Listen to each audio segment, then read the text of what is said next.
We're live now, Chair. Thank you, Neil. Good morning, everybody. Morning. And very nice to see you all.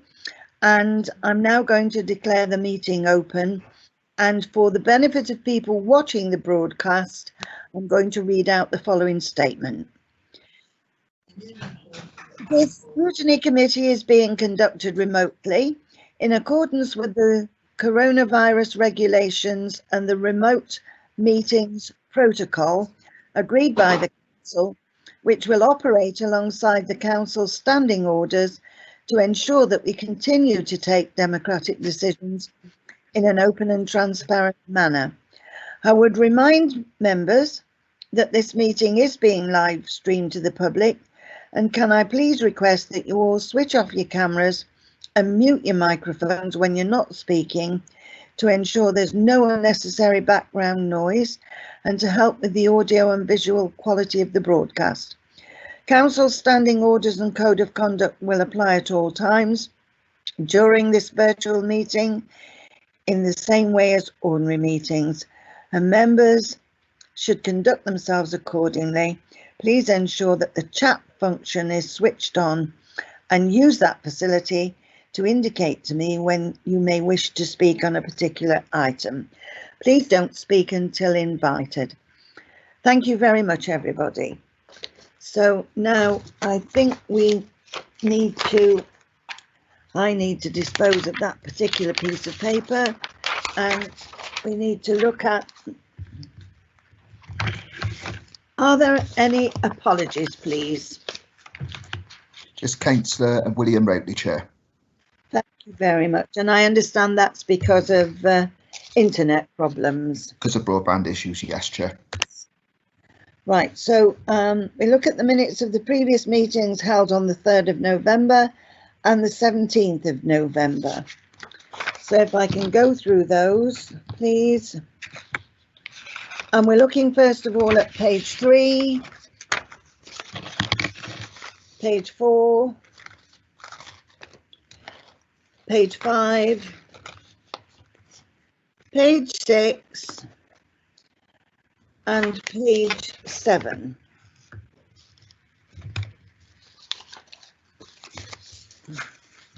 So now we're on to the, whoops-a-daisy, the minutes of the meeting for the 17th of November, page 10, page 11, page 12, and page 13. Thank you. Right, in which case we will now, if there are no, those minutes are deemed to be correct, we will move on now to item number 4, which is budget and medium-term financial projections. So if I could welcome, is Myron here with us, or are we going to be hearing from Owen? Chair, I am here, but I will be obviously helped and assisted by Owen and also Amy, who've got a good eye on the corporate position, and we've also got some of the senior finance staff who support social care and education as well, so they can deal with some of the more detailed issues if heads of service and managers need that assistance. Thank you very much. Good morning to you, Marion, and welcome. So please go ahead and give us the benefit of your information. Sorry to interrupt, Myron. Can you just turn your camera on, please? Thank you. There we go. There we go. Thank you, Chair. If I'll just give an overview of the position, the budget process that we've followed, and maybe the kind of the corporate council-wide position on the budget as a context for your more detailed conversations on people services. Then obviously we've got heads of service and finance staff here who can help out in terms of any specific issues. Chair, we've followed a similar process on the budgets this year as we normally do. The gap on the medium-term financial plan for this year coming, 21-22, was 4.9 million back in February when the council agreed the council tax for the current year. What we then did was that we looked at the assumptions, we looked at some of the budget issues that were in there over the spring and summer, challenged some of those, updated some of those as required to bring it up to date. In September, that gap for next year was 4.1 million. It had reduced a bit. Officers then got to work on planning savings where they could, and that actually brought that gap down to just over £500,000, and that was just before we received the settlement this year. The settlement was late, as you all might know, because of the UK budgets being late, and Welsh Government itself not being allocated its funding until late as well. But at that point we were nearly balanced. Now that was based clearly on a number of assumptions as to what our grants funding would be from the Welsh Government. As it happens, the settlement came in a couple of weeks before Christmas, and that was £9 million better than what was being anticipated.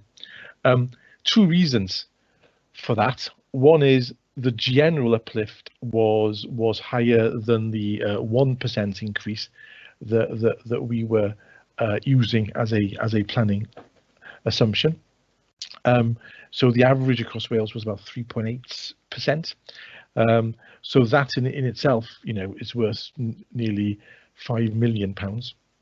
And secondly, population numbers drives a large part of the allocation of that RSG pot to local councils, and the population numbers that they've been using in Newport have been lower than what they are for a few years now, and this correction was therefore spotted, needed, and made for next year. The group that does this suggested to the minister that it should be phased in, and if it wasn't phased in, then the overall settlement should have floors and ceilings to protect any significant movements that would cause. As it happens, none of that happened.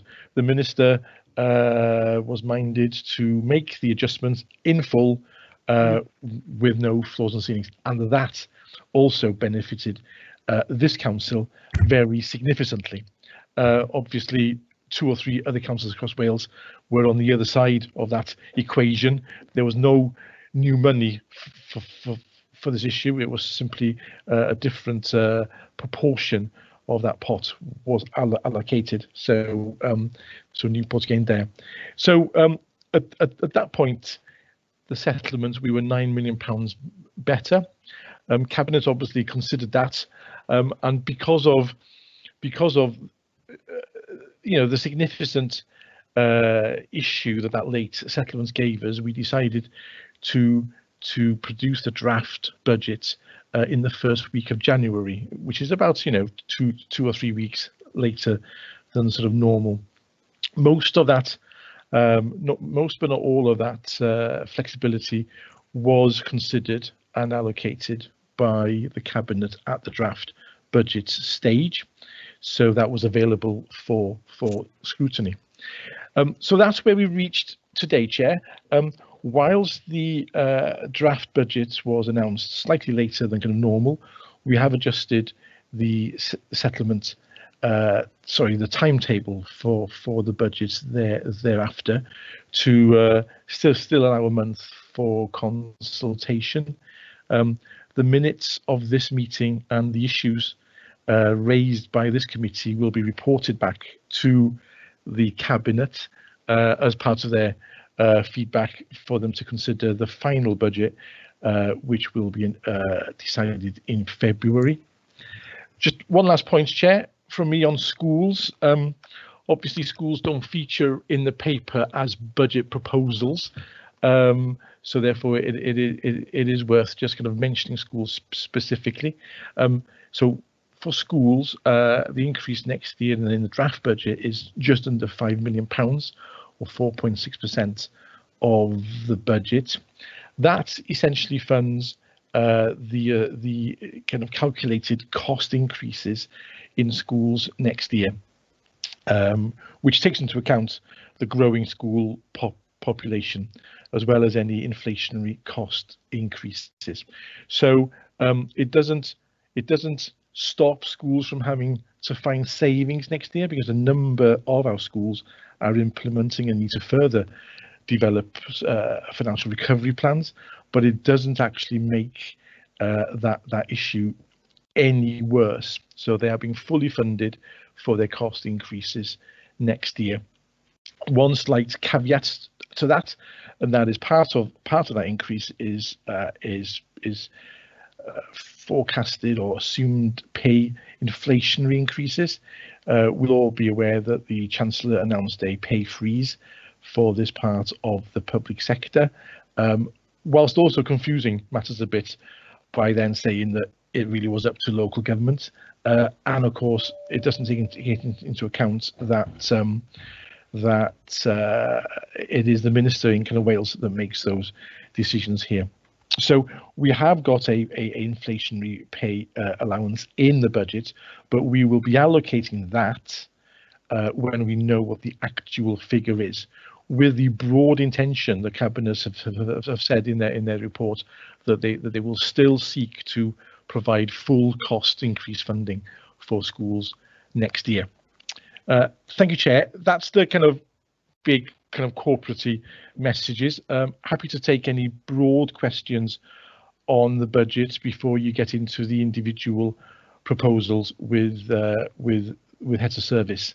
And obviously I'll be asking Owen and Amy to help me out in that respect as well. Thank you, Chair.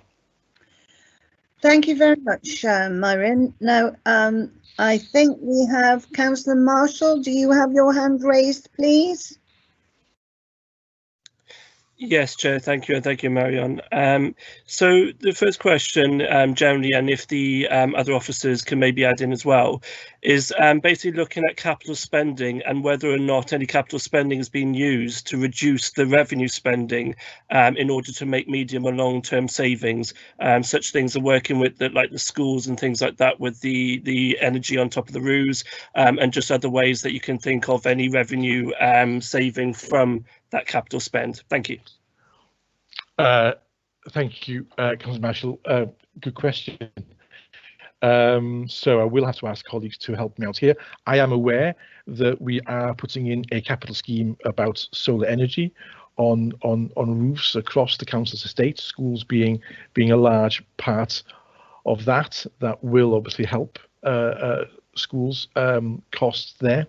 There has been a technical accounting saving made as well, obviously not in the people services arena, but as a kind of council-wide issue. We've done a technical some technical adjustments that's required us that's enabled us to make a saving on capital as well. I don't know if Owen or Amy can remember any other specific people-related capital spend that might be saving revenue costs. Well, I'd come in and I'd just talk about the schools one that you've touched upon. So our energy team within the council took a paper to Schools Forum recently on the delivery of a energy efficiency programme, Refit, which they're going to deliver to schools, which requires an investment over a number of phases, which would see savings on those energy budgets for schools. So that's being taken forward by the energy team, and it's been shared with the Schools Forum, an agreement to move forward with that. So that's one positive which brings that. There's been a number of things on the capital programme which are delivering energy efficiency schemes which are going forward still. The completion of the LED lights is continuing, and other schemes. So 21st Century BAM-B programme would have energy efficiency built into that programme as well. So a number of different schemes which help, capital schemes which help out with future revenue costs. Can I just make a comment there, Myron? Much of that will depend on the learning environment in some schools.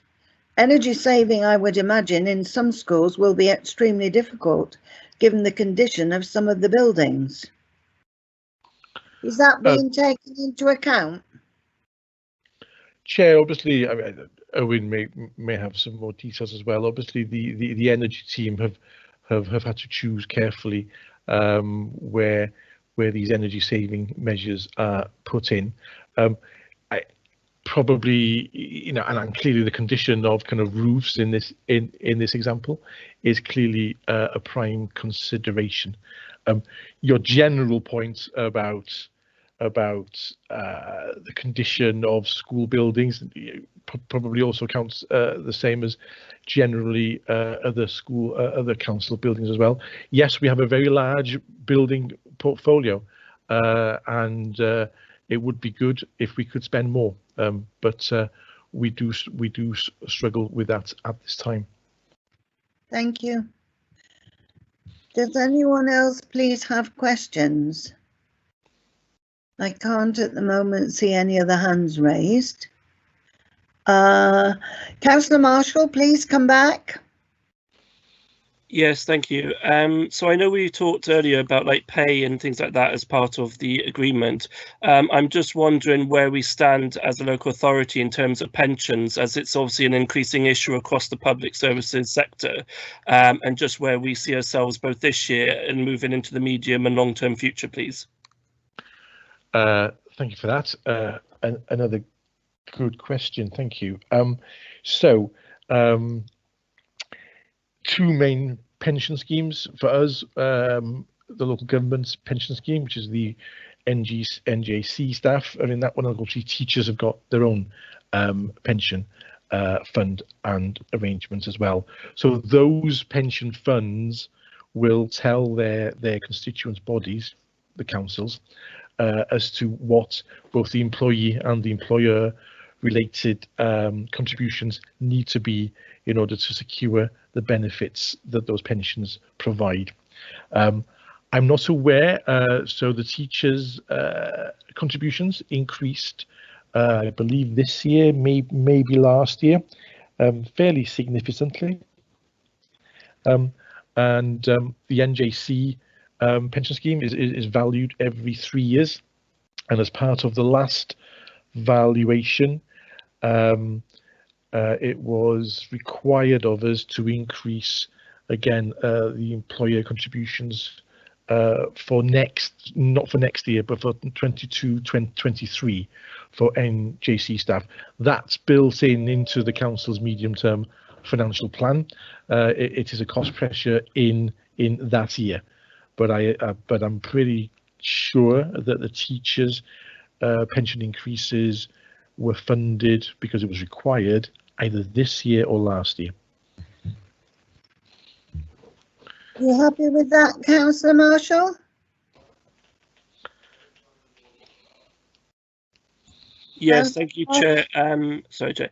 Yes, Chair, thank you. And maybe, if possible, the education officers would be able to just basically confirm the point that Marianne was raising as well. Thank you. Thank you very much. Can I just remind everyone, please, to turn off your cameras and your mute, please. I can see Councillor Thomas. Your camera is not turned off. Councillor Forsey, please go ahead with your question. Thank you, Chair. On 6.4, it says two current risks with significant uncertainty are Brexit and the COVID-19 pandemic. It said that the Brexit is going to cost us more than COVID, and clearly COVID is costing us a considerable amount. But what are we doing to estimate and mitigate for the Brexit effects? Thank you for that. So it is part of the ongoing conversations that we are having now as officers, and also with cabinets regarding the final budget. It is difficult to estimate what the impact of Brexit is going to be.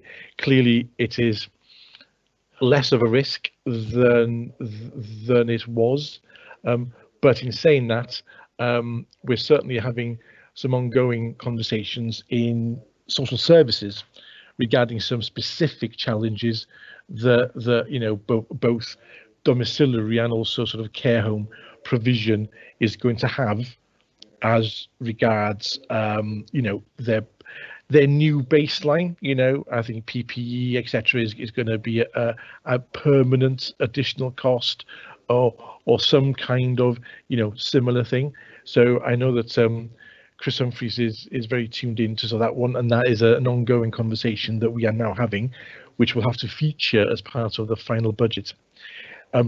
Wider than that, obviously, in this year coming, we will obviously learn more about this over the next 12 months. In the meantime, to cushion the council from any unexpected issues over and above what we might be able to provide for in the actual budget itself, we've obviously got the council's revenue contingency budget this year, and obviously we are underspending this year, and again, cabinet will need to consider what to use that for. This is featuring in those conversations at the moment. No conclusions yet. So there's a number of kind of conversations and issues that we can bring to this challenge. Thank you very much. And can you say something about reserves put aside for covering the impact of Brexit? At the moment, I can't, because there is no specific reserve earmarked for Brexit as such. Obviously, it's something that, as I've just mentioned, it is an area of a conversation that we are now having in terms of, do we need to sort of do that? It is an option, as well as obviously the council's revenue contingency budget as well. But as we speak, nothing specific. So, you know, we're looking at specific issues in social care, any sort of, you know, cost increases, and then we'll be using the potential flexibility that this year's position allows us, as well as the contingency, to see what else might be required in going forward. Okay, thank you very much. And presumably you'll continue to track the costs of this. Yes, I mean, obviously this year coming, you know, we will be experiencing it, and therefore we will be able to sort of know more about it. Certainly when we speak, say, this time next year, we should have a much better understanding. Thank you. Just before I come to you, Councillor Marshall, can I just take you back, Myron, to the education extra fund? I'm not sure if this is a question for yourself or whether I should pose it to Sarah Morgan, but some of the additional monies that are being planned, is any of that money ring fenced for Welsh schools, Welsh medium schools? I will defer to my school's finance people here, but I'm pretty sure that it'll all be dealt with within the general formula. But go on, Sarah. Well, on the basis that new and growing schools will be funded for the future, the Welsh medium primary number 4, which is due to come on board, will be funded this financial year as a seedling, but that is treated no differently to any other new and growing school. So it does happen to include a new Welsh medium primary. So some of this money will be ring-fenced for Welsh medium schools? Not specifically because it's Welsh medium, just because it's a new and growing school. But have we got any English medium schools coming on stream? Not as brand new schools, but they will do, they are planned for the future, of course. We know, for instance, there will be a brand new school build replacing Pilgwenlly in a proposal. But of course, English schools will continue to grow as well. Thank you very much, Sarah. Sarah, I can hear a radio or something in the background, and I'm not sure whether that's you or whichever one of us it might be. Can I come to you, please, Councillor Marshall? Yes, thank you, Chair, again. So looking at the current situation of the COVID recovery plans, I'm just intrigued to know where we stand, especially within the people kind of scrutiny area, in terms of the finance and budget, because obviously COVID kind of hit us with a big wham and not really a lot of time. And in the last year, and just where we kind of stand, and has that had to make a change the way that we're looking at budgeting, both coming to today, but also moving forward towards the budget plan and moving forward for the next couple of years. I know, Marianne, you mentioned about the PPE, but just wondered, is there any other areas that you could advise us of changes as well? Thank you.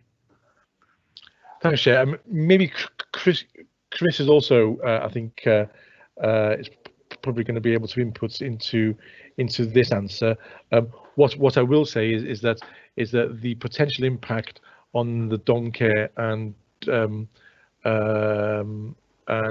residential care budgets of both Brexit and sort of COVID, in terms of ongoing increased costs, is an active conversation today as we move towards finalising the budget in February.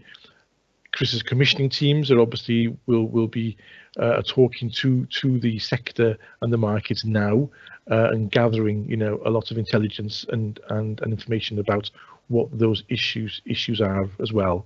So it is something that is active at this time as we move to finalise the budget. I don't know if Chris has got anything else to add. I suppose what I would add is to make members aware that during the pandemic, there's been some additional financial support provided both for care homes and for domiciliary care, in terms of making sure that they're sustainable and can deal with some of the challenges that they have faced during this period of time. Obviously that funding, which is called the Hardship Fund, comes to an end at the moment, as far as we're aware, at the end of March. And then there may, looking forward into the next financial year, we're kind of trying to understand what the impact of that funding ending will be, and whether how we support the care homes and the domiciliary care sector into the next financial year, because some of those costs that they've been having assistance with, as Marion indicates, will not disappear. So we need to sort of find a more sustainable model going forward. Does that answer your question, Councillor Marshall? Yes, thank you. I'll save the very similar one for Sarah Morgan later with education as well. Thank you. Thank you. Councillor Cleverly, please. Oh, thank you, Chair. My question is to Chris about increasing support for old age pensioners during the lockdown. Have there been an increase, and have that affected the budget as well?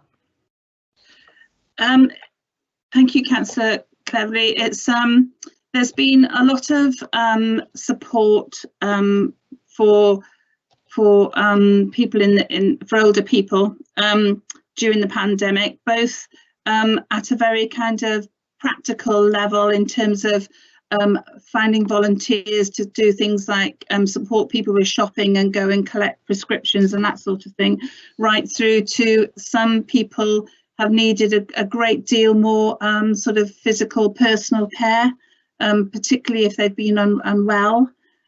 So some of our kind of care and support arrangements have had to increase quite substantially. The flip side of that, not to dwell on it too much, is that we've unfortunately had a number of people who have died. So it's a kind of a range, really. There's been a lot of additional support, and we've done everything we can to support people. But as I say, unfortunately, some people, we have got fewer numbers at the moment because some people, unfortunately, have died. Not necessarily COVID linked, because we would always have people, you know, because people are old and frail and sooner or later they will die. But we've had an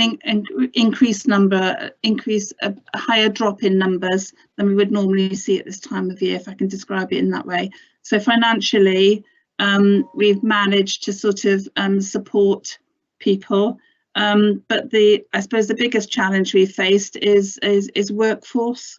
You know, managing to keep the workforce going through this. Can I commit? Is there an opportunity for staff recruitments with this? Do the budget allow that?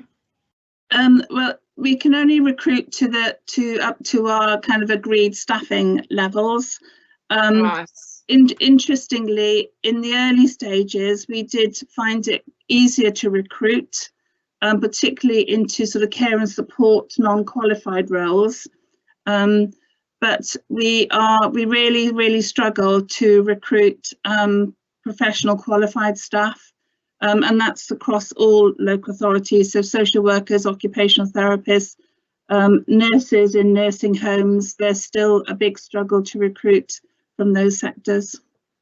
Can I just come in there? I'm noting that Myron has to attend another meeting, so he's going to be leaving Amy and Owen, who are still online, to answer any questions. So thank you for your input this morning, Myron. And yes, off you go to your next meeting. Thank you. Thank you. Now, does anyone did that answer your question, Councillor Cleverly? Yes, thank you very much, Chris. No problem. I'm looking to see where we have any more hands raised, and at this point I can't see any other hands raised. Does anyone else have any further questions, please, at this point? It's not a question, John, but it's just to Chris to thank all their staff for the extra hard work they've done through these unprecedented times that we're going through. It must be absolutely horrendous, because I know myself, I've taken phone calls off old age pensioners. I've even done shopping for them when they've been shielding, because they're really frightened, the older ones. Saying that, I'm 66 myself. Jan, I was going to say that anyway when we welcome Chris formally to the meeting, but I'm sure colleagues, certainly myself, and I'm sure colleagues would fully support the comments there that you're making, because I think we all acknowledge that an awful lot of extra effort has been put in and will continue to be put in, and those people need to be thanked. So thank you for raising that, Jan. So if there are no further questions, we'll go on to the next the next point on the agenda, which is welcoming officers. Who's going to come and be available first? Will it be you, Chris Humphreys? I believe, Chair, that I believe Amy and Owen are going to present an overview of the saving proposals. Is that correct, Owen? Have I got that right? I'll just say what we did at the scrutiny meeting yesterday. Okay, before you do, Owen, let's be clear. We're now looking at adult social care, yes? Correct. So what happened yesterday was they just went through each proposal one by one, rather than an overview given. I think the chair just said which proposal they were looking at that time and gave the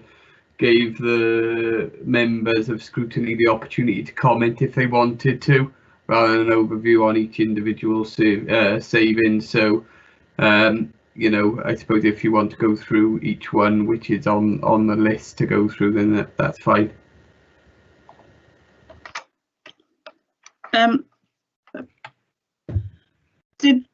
Sorry, I wasn't at that meeting. Did they go through the whole list, or did you go, because I'm checking if it's in the papers, or just the ones out for consultation? So it was just the ones for consultation, correct? Right, okay, thank you. So if you, Chair, shall I go ahead? Yes, that would be grand, thank you. All right.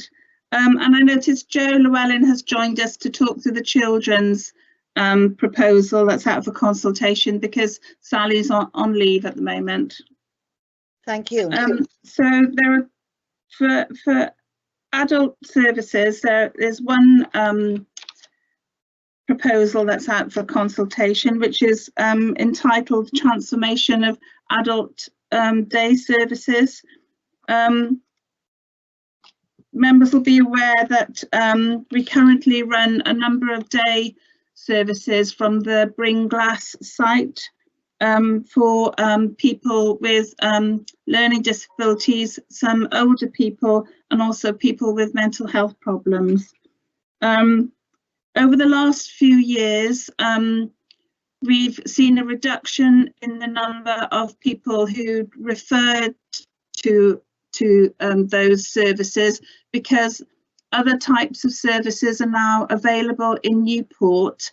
And what we were finding, that people coming through needing a service wanted a different type of service, less of a sort of building-based service, more of being able to have the opportunity to do things in their communities and be mixed with kind of different groups.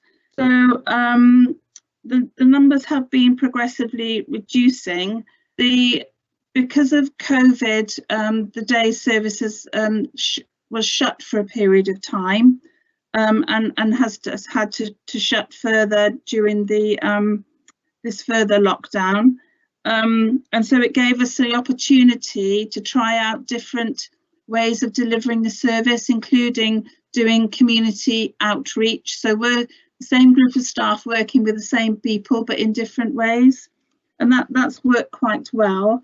So this proposal is to has two options. One is to permanently option one is to continue to deliver the day service from Bring Glass as it has done previously, and the option two is to change the service, to move the mental health service to delivering with a third sector partner who's already delivering a very significant level of service in Newport. We have an opportunity to link that service in with what's already been provided, which is a very successful service.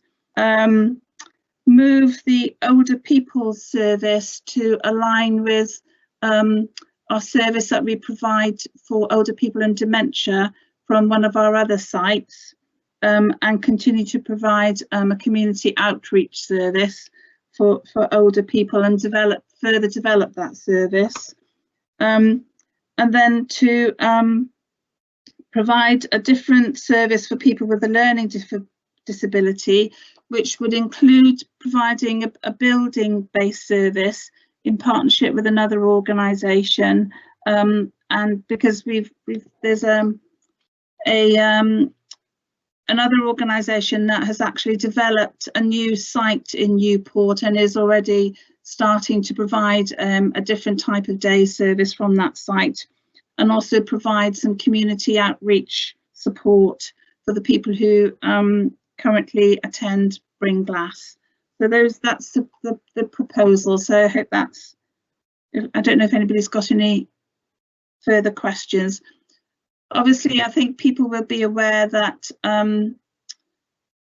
things have been happening very differently over COVID, and so I think it's been an opportunity to explore doing different things, which has been quite positive on the whole. But there will be some people who have attended Bring Glass for some years, and obviously change is always difficult for some people. So there may be some concerns from families and people about the changes, but that's the proposal that we've put on the table. Thank you very much, Chris. Now, if you have a question, would you care to raise your hand? I'd like to start off with well, it's probably more than one question, Chris.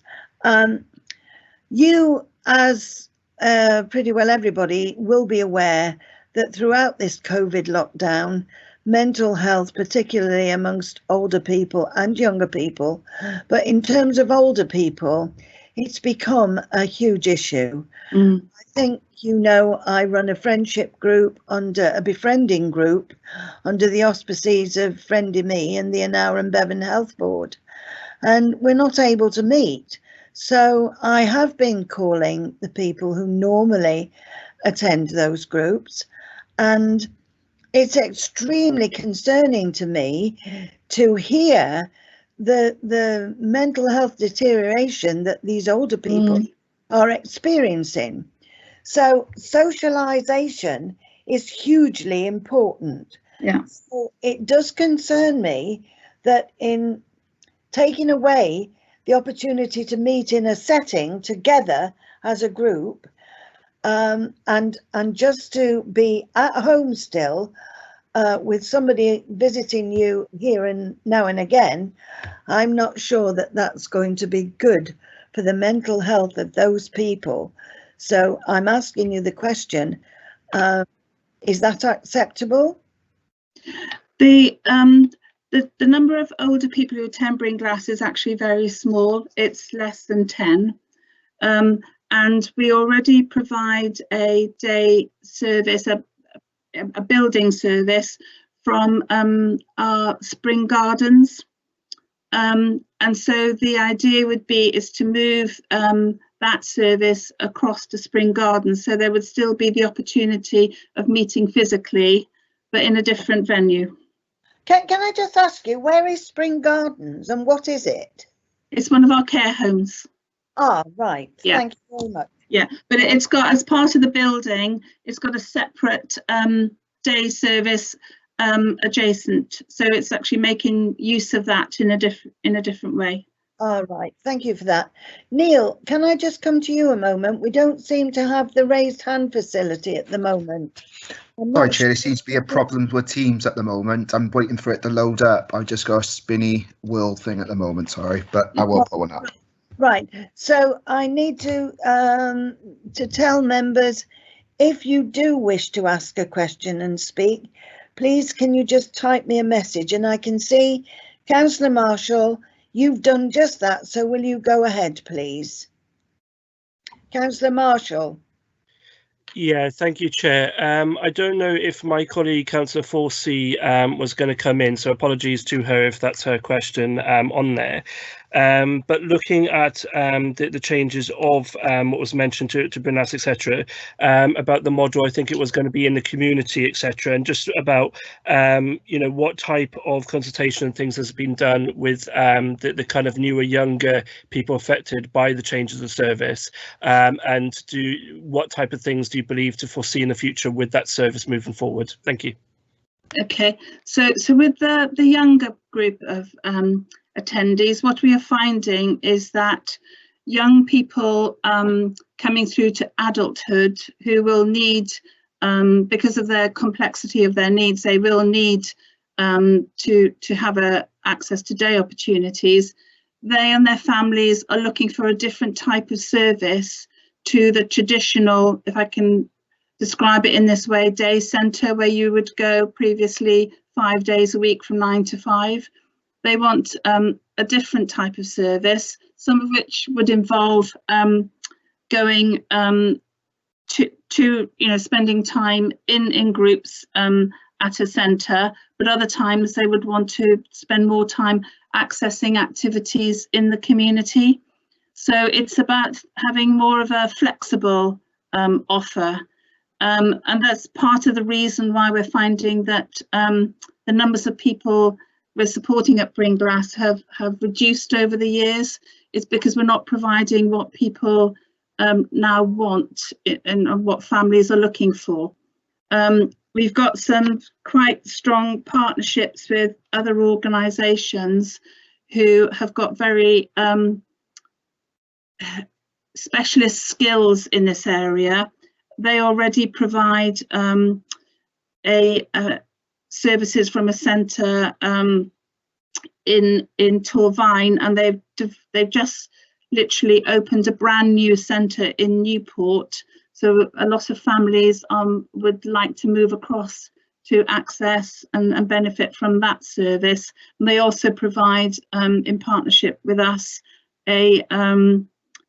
our Respite service. So they already know a lot of the people that we are supporting. So so I think that explains it. And they have a particular approach to supporting people with complex learning disability needs that that people are used to in their specialist approach. So that's something that we want to explore further with them, because it's a really good opportunity for us. Thank you very much, Chris. We've now, it would seem, got the raised hand facility back, although thank you for your emails. I was aware that Councillor Forsey and Councillor Cleverly wish to speak, and I will come to you both. Councillor Marshall, you're asking, can you piggyback off that question? Yes, you can, but then it will be the opportunity for Councillor Forsey and Councillor Cleverly to ask questions. Councillor Marshall, go ahead. Thank you, Chair. It's only because Chris mentioned about partnerships, and as she's aware, I do sit on partnerships as well. And so it's the question to piggyback off that. So it's basically looking about how you are working in partnerships together, not just in adults but children's, if I can bring it in here, and about how that's helping you reduce costs, because we're talking about obviously that increase of partnerships across the board, how we're doing really, really good. But it's just about further information about how that's changed in the year moving ahead and things like that there in terms of the budget and things like that and resources. Thank you. Yeah, so some of the things that we're working in partnerships across adults and children's services. So we work very closely with our colleagues across to make sure that people who are moving into adulthood have their independent living skills developed as much as possible. And we've employed a specialist occupational therapist to work with people and with their families to develop people's skills. So that's one really strong thing. Some of the people that we are supporting at Bring Glass, their needs are such that they are funded by the Health Board. So working closely with Anira and Bevan to support these people to move into different services and make sure that they're having their needs met in the best possible way. So it's a kind of it's constantly moving forward and improving the service based on what people want and what people need, I think is the answer to that. We work in very close partnership with a lot of our service providers, and I think that's been one of the strengths of Newport during the COVID, because our partnership working has been exemplary, and everybody is really pulled together. And it's kind of, as I say, it's been a chance for us to, as well as meeting some of the challenges, try out some different ways of working, and some of which have been very successful. Thank you. Councillor Forsey, please. Thank you very much, Chair. I've got a couple of questions, if I may, but could I start with a question about respite care, and do we have enough respite care? And what are we doing to audit the requirements? Is there a waiting list? How long is the waiting list? And do we have targets for the need? And how do we how do we measure the need? Well, obviously we measure the need through it's been identified in someone's care and support plan. So we would know through feeding through to our commissioning team what the demand for respite care is. And there's different types of respite care, aren't there? There's what we would call a sitting service, where someone goes and spends time with someone in their family home, so that their family carer can have a break. So that's one just kind of carer respite. And then there's a respite of going out for the day, whether that's to a day centre or out into the community and support to do that. Again, about giving the carer perhaps a break. And then there's staying overnight. So I'd say in terms of respite for younger adults, we're reasonably well provided for, but it's been a struggle to find respite care for older people, particularly during COVID, because as you may be aware, there are a lot of constraints on moving people from the community into care homes at the moment. People have to have a negative test, COVID test, before they can do that. And a lot of care homes have not been able to offer short-term respite placements if they've got residents or staff who are currently testing positive. So it has been quite a challenge during the COVID period to find sufficient respite for older people, but it's something that we continue to try and support with as best we can. And if we've got a situation where, for example, we've got a carer who becomes unwell, a family carer, then we've put sort of 24-hour support into that person's home if we're not able to move them into a care home for a short-term stay. Thank you. Can I follow up? Where we are working in partnership with private organisations, we're at risk of not being able to provide for people when those organisations give up their contracts, which I'm aware can happen at very short notice sometimes, leaving people completely unprovided for. I mean, I think there's always a risk, and I think the right approach is to have a sort of a sufficient numbers of different providers, so that you're not over reliant on one providers, because some of the stories about providers ending contracts that have hit the news are when they've been very large providers and provided quite a significant proportion of the care in a particular area. So there's an over-reliance on a small number of providers. The approach we've always taken in Newport is to have a healthy mix of different providers, and we're always encouraging new providers in terms of domiciliary care to work in Newport, and that's been very successful. We've got quite a range of care home providers. We haven't got a sort of a dominant organisation, but there is always a level of risk around this. It does help that we still have some of our own in-house services, because we still have those skill sets. So there have been examples where we've had a care home kind of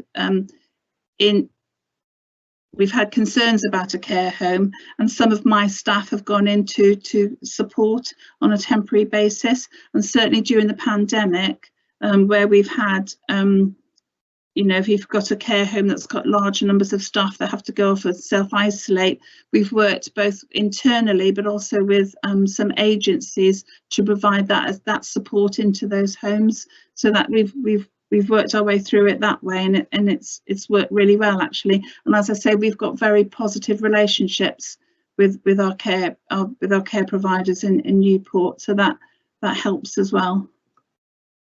I am aware of one case in my ward where, and you're aware of it as well, where the care provider just said, "Oh well, that's it. We're giving up the contract," and then there was just nobody available to look after a bed-bound person, which was quite a a difficult and distressing case. Yeah.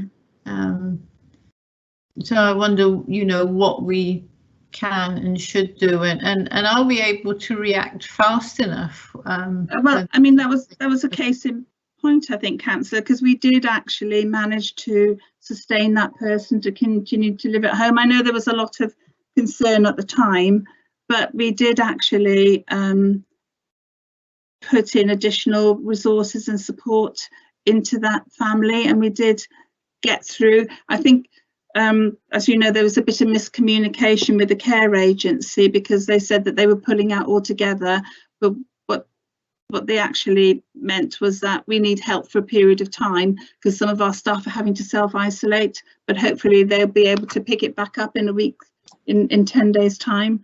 So, but we got through that in the end, and that's certainly our focus would be on making sure that person was not left without any care, because the worst case scenario was we'd have supported her into an emergency respite bed, while if we weren't able to sustain her at home. But yeah, that's something that we would always make sure that would be our top priority, really. That was quite concerning, and if that is the case, then it was really poor communication from those who were providing the care to just say, "Oh well, we're leaving you without anything." And I can think of another case where I think communication from care providers has been slow, shall we say, at best, lacking in some ways. Yeah. Before I come to you, Jan, just to say, Chris, just to ask, are you saying then that you have sufficient resources in order to cope with a situation like that? Because in terms of Brexit, there's been a lot, for instance, of discussion and concern around recruitment of staff to work in the care sector. I think that when we did a survey, probably now several months ago, to understand how many staff from the EU worked in our care sector, and in Newport there weren't a significant number. Where there are concerns is in the nursing home sector, because I think recruitment of nurses, and particularly nurses from the EU, is an area of concern. To answer your first question, have we got enough resources? I suppose you never have enough resources, but certainly we have, during the pandemic, developed some contingency plans with both with our in-house resources, and also in terms of redeploying staff where we needed to, and also worked with a small number of agencies to recruit some additional capacity. So if we had care homes who were struggling staffing wise, then we would call on that agency to provide some additional support. Thank you. I'm going to come now to Councillor Cleverly and then Councillor Richards. Councillor Cleverly. Thank you, Chair. It's not so much a question for Chris, it's observations from when I used to do the rota visits, because I visited Bringlass twice and also Spring Gardens twice. And as you said, Chris, there wasn't very many people at Bringlass when we visited it. It was a small number. And personally, I've got to be honest, it is past its sell-by date, the venue. Sorry about that, but Spring Gardens I found was absolutely wonderful. The care and, well, protection of these people and really into their needs of their illnesses, you know, that they were catered for. It was really good. What else? Care and support plans. That's what I was going to ask you about as well. How do they get assessed for a care and support plan? Have they got to have a social worker? Yeah, it would be one of our teams would be assessing them. So it would be mostly a social worker, but it could be a social work assistant or even one of the occupational therapists to have a care and support plan. Yeah. Okay, that's all. Thank you very much. Thank you, Councillor Cleverly. Councillor Richards, please. Yes, thank you, Chair. Chris, this is not a criticism in any way. It's just an observation, I suppose, and a part question. But during your report, you refer several times to other organisations or partnerships, and I understand what you're explaining to us when you say that. But please, can you name those organisations? I mean, I understand business confidentiality and that you can't specify too much, but as a representative and an elected member, I need to know as much information as possible for me to make a judgment. And we've all, as elected members, got experience with dealing with other organisations. I think it's important, if we need to scrutinise, we need to know who we partner with. And especially when we're dealing with vulnerable people and vulnerable citizens. And so the maximum information for elected members that you can give us when you do prepare reports and you do give reports would be appreciated. Okay, thank you. Are you able to answer that, Chris? In terms of naming the organisations? Yeah. I think I probably need to get some advice from our procurement colleagues about naming organisations in this context, if that's all right, Chair. Well, it is, but I do think Councillor Richards asks a very valid question. And I think it would be good for us all as elected members to have that information. So if you're not able to give it now, can I ask that you will forward it to all scrutiny panel members here as soon as you're able, please? Yes, fine. Thank you. Thank you. Now I'm looking, we've got the raised hands facility back up here. So I'm just looking to see if anyone else has questions for... I see Councillor Forsey has now raised her hand. Councillor Forsey, please. Thank you. I wanted to come back to the question of fraud and how we can prevent our vulnerable residents from suffering from fraud, because there's been considerable amounts of money extracted from people by fraudulent means recently. New situation has provided for a whole new scheme of scams, as far as I can see, which obviously leads to some very distressing cases. Thank you. Are you muted? Yeah. This would be colleagues in I'm trying to think of the department. Actually, it's gone out of my head. Yes, yeah. Sorry, who interjected there? Owen, is it? Owen. Yeah, I would have thought this question would be better directed at the benefits colleagues, who wouldn't be part of this scrutiny committee, in terms of how they're dealing with any benefit claims or any grant claims which are related to benefits. If your question was COVID related, obviously I can come in as part of the way the business grants have been dealt with, but again, that's probably not part of this scrutiny committee. We also have a partnership with the CAB. So we have a service level agreement with the CAB as a council, and we work very closely with them and all other organisations around obviously any sort of fraudulent concerns. There's quite a lot of information out there, if people advice on, don't give your details over the phone. If anybody cold calls you, banks would never ask you to give your bank details over the phone and that sort of thing. So there's quite a lot of advice out there. It's making sure that people are aware of it, I think, because it is a concern.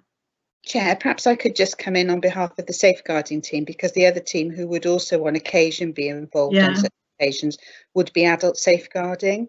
So that would be the team that we have that works within our corporate safeguarding team, very much to protect vulnerable adults in the same way as in children's services we work with vulnerable children, and financial abuse, fraud would also come under that team. So there are a number of routes that would cover that matter. Thank you. Just if I could just add to that, I think you're right to raise this as a concern, Councillor Forsey, but there's an awful lot of older people out there in our communities who don't have contact with services of any kind, and I think they actually are the ones who are the most vulnerable, because if you are in contact with a service provider, if you've got a carer, they will give you information and help protect you. But there's an awful lot of older people out there who don't have that kind of protection. And it is worrying. I would just say to you, in the course of this meeting, about 10-15 minutes ago, my phone rang and I picked it up to see who it was, and it was clearly a scam call. I answered and switched it off immediately because lots of these come via the telephone as well as cold calling at your doorstep, and it is a worry. Thank you. Can I see Stephen, Councillor Marshall, are you wanting to raise an issue and ask a question? Oh, I think you're making a comment. Yes, go ahead, please. Thank you, Chair. It's more of a comment. It's just basically when we're still in the chamber, I asked a question of the inspector at the time in relation to this, because there was a lot of phone calls at the time about people saying that they're going to be arrested if they don't pay taxes over the phone and things like that there. So it was taken as a serious note, and basically the inspector advised that they're working with a cyber security policing team and they are trying to get out. So it's just a bit of feedback in the background I was feeding into. Thank you. Yeah. And I think if no one else has their hand up here, finally, Chris, very pleased to hear you're working with the Citizens Advice Bureau. I worked with them over a period of 5 or 6 years some time ago, and they are an excellent organisation, providing a really good service in terms of information and support. So it's really good to hear you're working with them, and we will all await your information regarding the other partners that you're working with. Does that conclude the questioning for Chris, please? Chair, Councillor Thomas.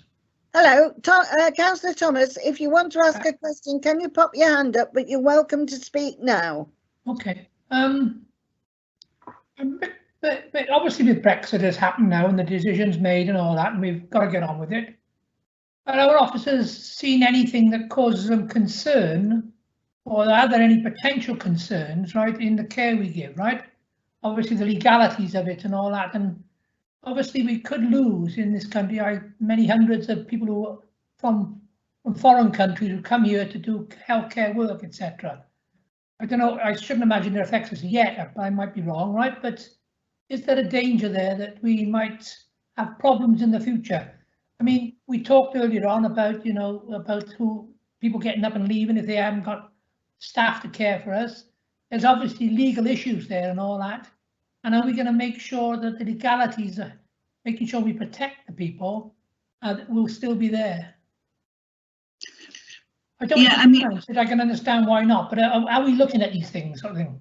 There's a whole range of work that's been in place for some time to support people to apply for settled status in terms of staff and other people wanting to remain living in the UK.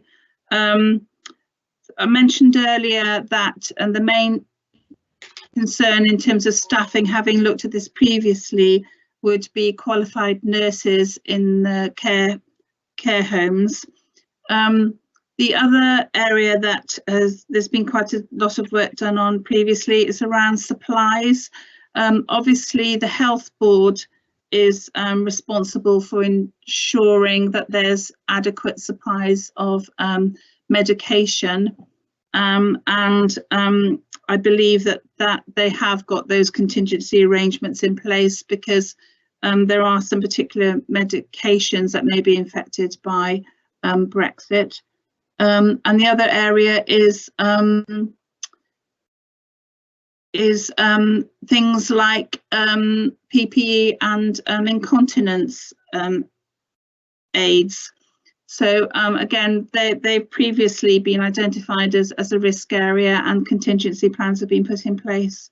But those are the main areas that I'm aware of. And yeah, obviously there may be other things that emerge over time as we know. Thank you.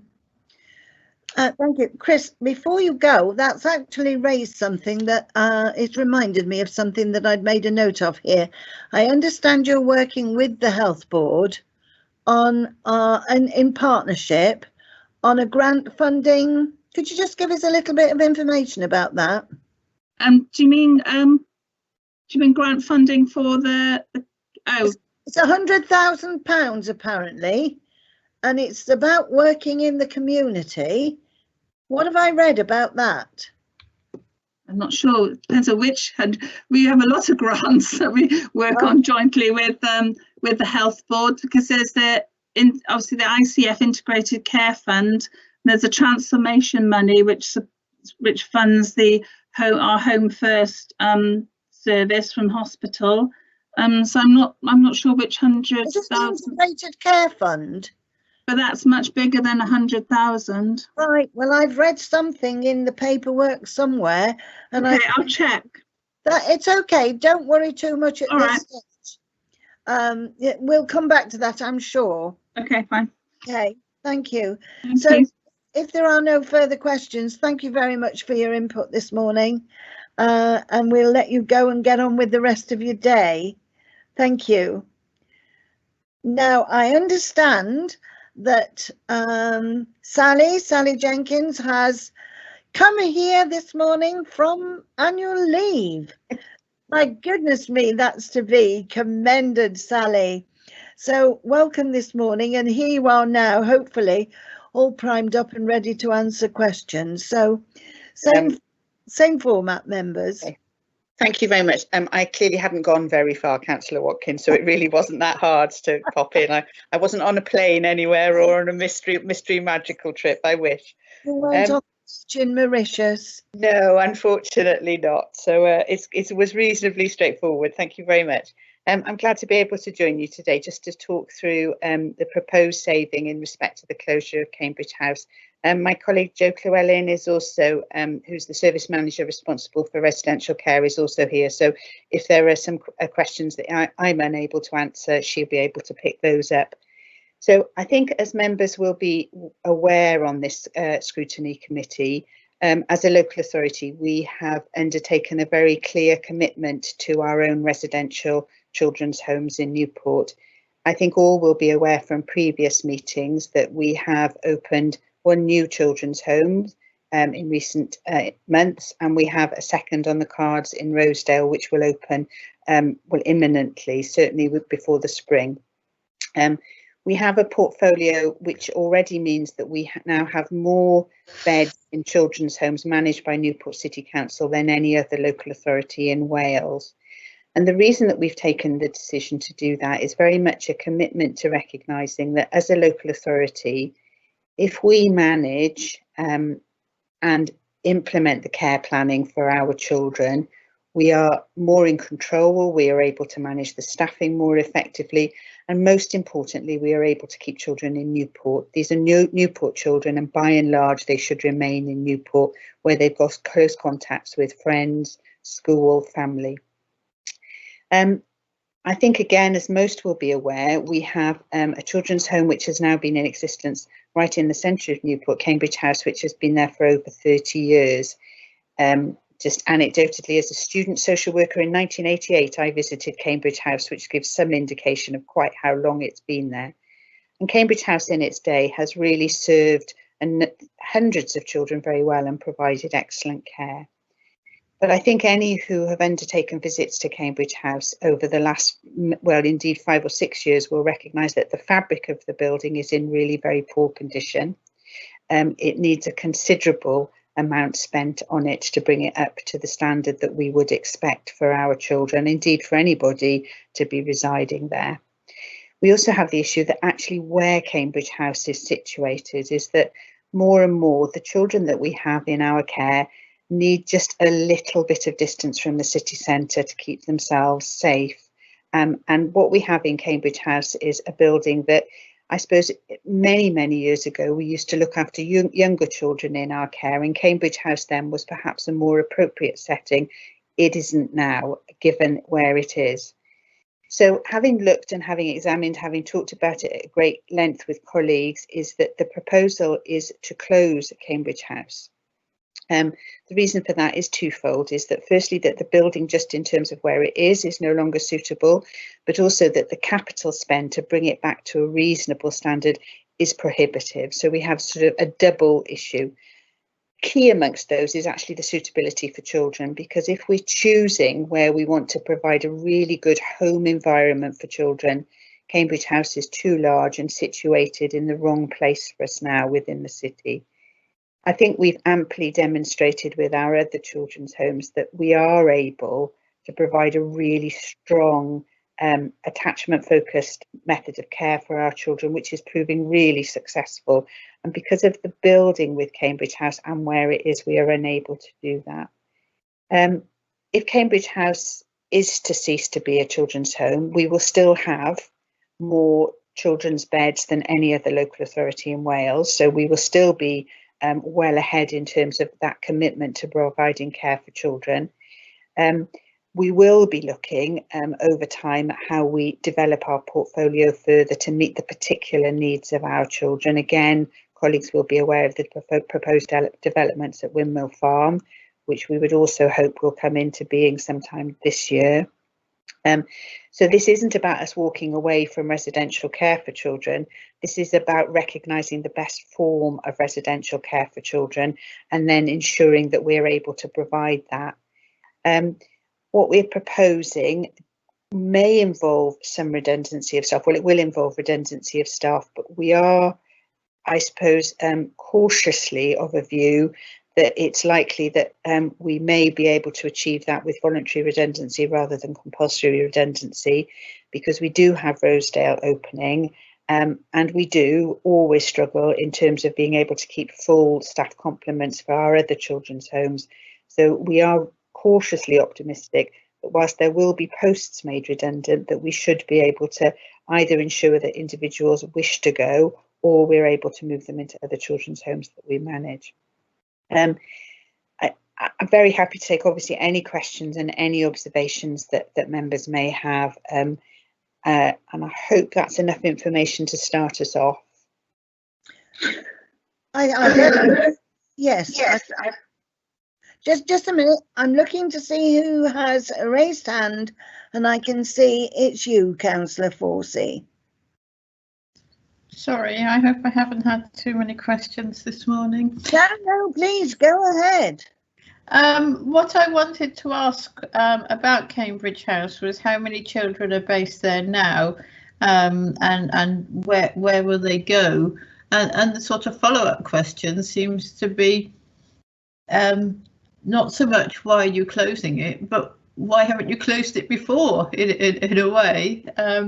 But whilst I've got a chance to comment, I would say that the recent developments are extremely welcome, and I was delighted when we could do the visits about the quality of the care, and I'm really hope that at some point we will be able to go and see Windmill Farm before that comes on stream, if the situation allows, because I think that's looked like it had enormous potential. And so if the situation allows, I would love to be able to go and see that. Thank you. Thank you, Councillor Forsey. So in answering your first part of the question, is that Cambridge House is registered for 6 children and has been for some considerable period. But in fact, over the last 4 to 5 months, we've only had 1 child in Cambridge House. In part, that's because of the needs of that individual child, and in part because of an awareness that there would be an option to possibly put forward of this as a saving. We didn't want to be in a position where we had children who were very settled there and we were then having to make alternative arrangements and disrupting them. So in terms of the move on arrangements, those really are pretty straightforward in terms of children if the saving proposal is accepted. As I say, we have 1 child there and we have arrangements in place ready if the saving proposal is accepted for her. I mean, obviously, if it wasn't, and if Cambridge House were to remain open, we would nonetheless have to secure additional capital funding in order to keep it up to some sort of the fabric up to standard. So there would be questions about it anyway. So that's the first part of the question. I think in relation to why haven't we closed it before, which is a big question. I mean, I think in part because we are absolutely committed to trying to keep as many of our children as possible in Newport, and there is a balancing even within this proposal, because we will for a short period lose beds, although we are currently managing without those, and it has been a very valuable resource over the years. So I think I'm absolutely honest, I think there was some degree of emotional attachment to Cambridge House, perhaps inevitably, on behalf of some staff. And I think closing a children's home, it feels a momentous thing to be doing in the current climate, even when I do absolutely think we're doing it for the right reasons. But I suspect that's contributed to our delay. In relation to visiting Windmill Farm, I mean, once we are, I mean, I really do hope that by the time we have a building that you would be able to visit, we are in a better position in relation to COVID. And the other thing that we would look to explore is in the same way as we did a visit to Rose Cottage before the children moved in, we may, again, depending on the circumstances, be able to do a visit to Rosedale before the children move in. But obviously that will completely depend on the circumstances with the virus. So I hope that's answered everything in that question. Yeah. Thank you. Danny, can I ask? And yes, I would look forward to being able to visit Rosedale and Windmill Farm. Windmill Farm seems to be taking a very long time. Windmill Farm has just gone through planning. So Windmill Farm has only just recently gone through planning. And obviously there are considerable delays with any building work at the moment because of the restrictions and everything that has to be done with the pandemic. I mean, Windmill Farm is in effect a build from scratch. It's not a refurb in the same way that Rose Cottage or Rosedale were. It is a much bigger proposal and a much bigger job. So the combination of a much bigger project, considerably bigger, and obviously the pandemic hasn't helped. I don't think it's put us back hugely, but it has put us back a little on some aspects of the development. Before I move on to colleagues, just clarify, how many children will Rosedale accommodate and how many children will Windmill Farm accommodate, and how many children are you going to be able to bring back from out of area? Rosedale will accommodate 4 children Windmill Farm, the main house will accommodate 4 children, and then there are 2 smaller annexes which may be used for short-term elements for care. The proposals for Rosedale and Windmill Farm are quite different in terms of purpose. So for Rosedale, we are very much looking at long-term care for children, so in the same way as we do in Rose Cottage and Forest Lodge. We have the 4 children identified already for Rosedale. They are ready to move and have been involved in the discussions about how that will take place, who will move in first, what their bedrooms will be like, all of those things that they've been part of. So that's very much a kind of reasonably straightforward for us. Windmill Farm is much more of a partnership development with the other 4 local authorities and with the Nyre and Bevan Health Board. It's been funded, I mean, all of these developments have been funded from Welsh Government money. Rose Cottage, Rosedale and now Windmill Farm have all been integrated care funding capital projects. And very much in terms of Windmill Farm is we're looking at a partnership to address a gap that we have, all local authorities have, along with the Health Board, for children with very particular needs in terms of emotional well-being and mental health. So a different sort of group of children that we'll be looking to meet their needs.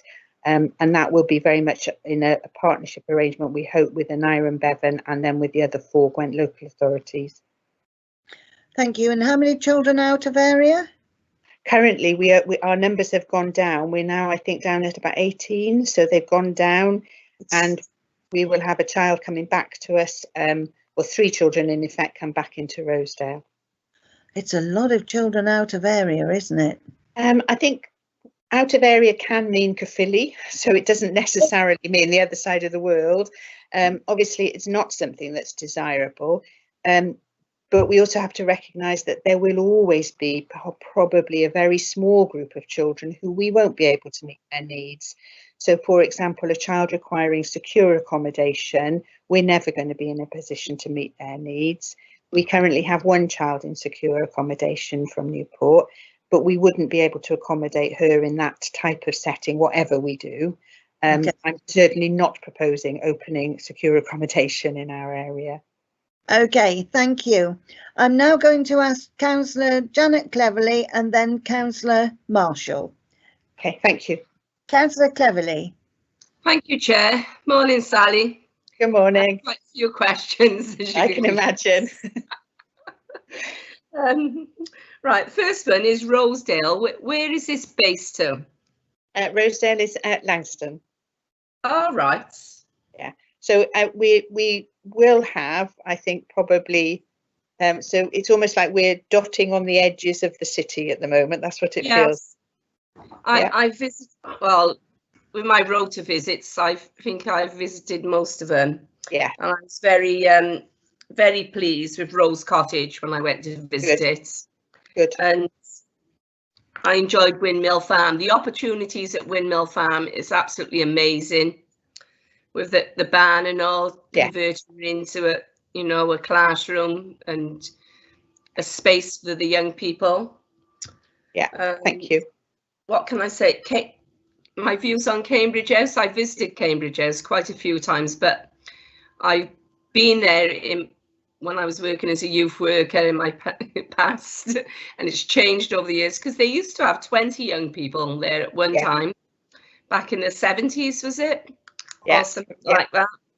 And as you say, it's not fit for purpose now. And basically, the best thing they could do is knock it down and rebuild it, because the amount of money it would take to fetch it up to standard, it would be astronomical, so what can we say about that? Also, with lockdown, have there been an increase in the amount of young people that's coming into care? We haven't had an increase in the number of children coming into care in Newport. I think I would say that has been down to some extraordinary work by family support workers, preventions workers, social workers, youth justice workers across the board. I think from the very day we locked down on March the 23rd, our staff have been out there doing the jobs that they always do. In addition, we have recruited additional foster carers during this period. You know, if somebody said to me on March the 23rd, you can carry on doing all the things you do and actually recruit more foster carers than you did in the same period last year, I'd have fallen off my chair. But we have.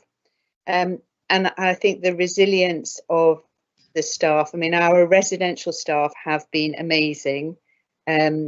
And it was very, very pleasing to see that we are now getting our staff vaccinated. So that started properly this week. So we now have a very large number of children's services staff have been vaccinated over the last 4 or 5 days. And given how they've been out there every day through all of this. So I think in terms of that managing of risk, we've continued to do that despite the lockdown, despite the pandemic. I do think what we've seen is increasing complexity in some of the referrals that are coming to us. We would, a couple of us were discussing it yesterday. We have seen an increase in some very difficult domestic abuse cases. And we have seen an increase in, we think recently, in some injuries to children. But we have managed to manage that in the context of the services that we provide for families. So, for example, supporting family members to care for children rather than them coming into our care wherever possible. So our looked after children numbers in Newport have not gone up over this period, which they haven't gone down, but they haven't gone up. And I frankly think that that's nothing short of miraculous given the circumstances that families are having to live in and the stresses and strains that they're under currently. Yes, probably. Also, I was going to ask, is there opportunity for another house to be, you know, I'm thinking of future planning.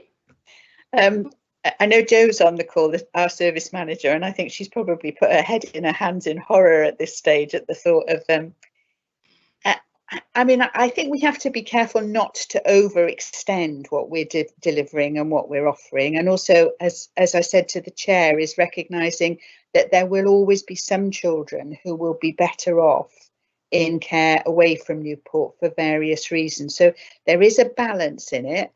But I think probably Councillor Cleverly, you know me, never say no. So let's wait and see. I think let's get through this year. That would be, if we get through this year without too much more trouble, that would be a major achievement.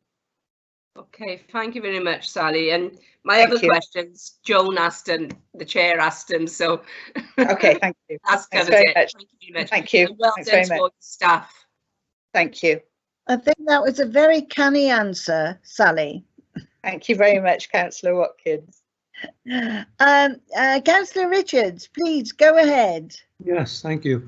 In your report, Sally, you referred to redundancy of staff, and you were hoping that there's no compulsory redundancy. I mean, I would have strong objections to compulsory redundancy, obviously, as an elected member. And I mean, staff implications you referred to, it's not their fault that we're discussing closure of a children's home. They're just employees there. I'm definitely not arguing for retention. I accept the arguments that have been put. I think I'd better declare an interest. My wife worked at Cambridge House for many years in the long distant past. And so I hope that hasn't debarred me from making the comments I've just made. Thank you very much, Chair. Thank you. Thank you, Councillor Richards. Councillor Marshall, I see your hand is raised. Yeah, thank you, Chair. And hello, Sally. I'm surprised you don't have a nice holiday background behind you to pretend you're away at the very least. Well, I could. She's not in Mauritius, sadly, Stephen.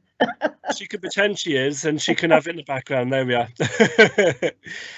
So part of this, my question is mainly, obviously, you said there's one young person in Cambridge House at the moment.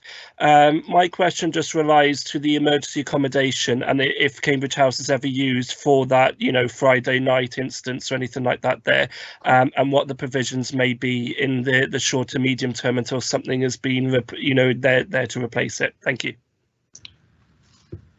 We have historically used Cambridge House for emergency provision. Yes, we have.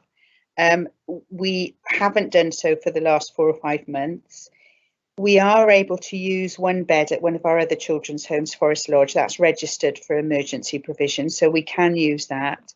And we also use Bringlass Bungalow is registered with Care Inspectorate Wales. so we are able to use that.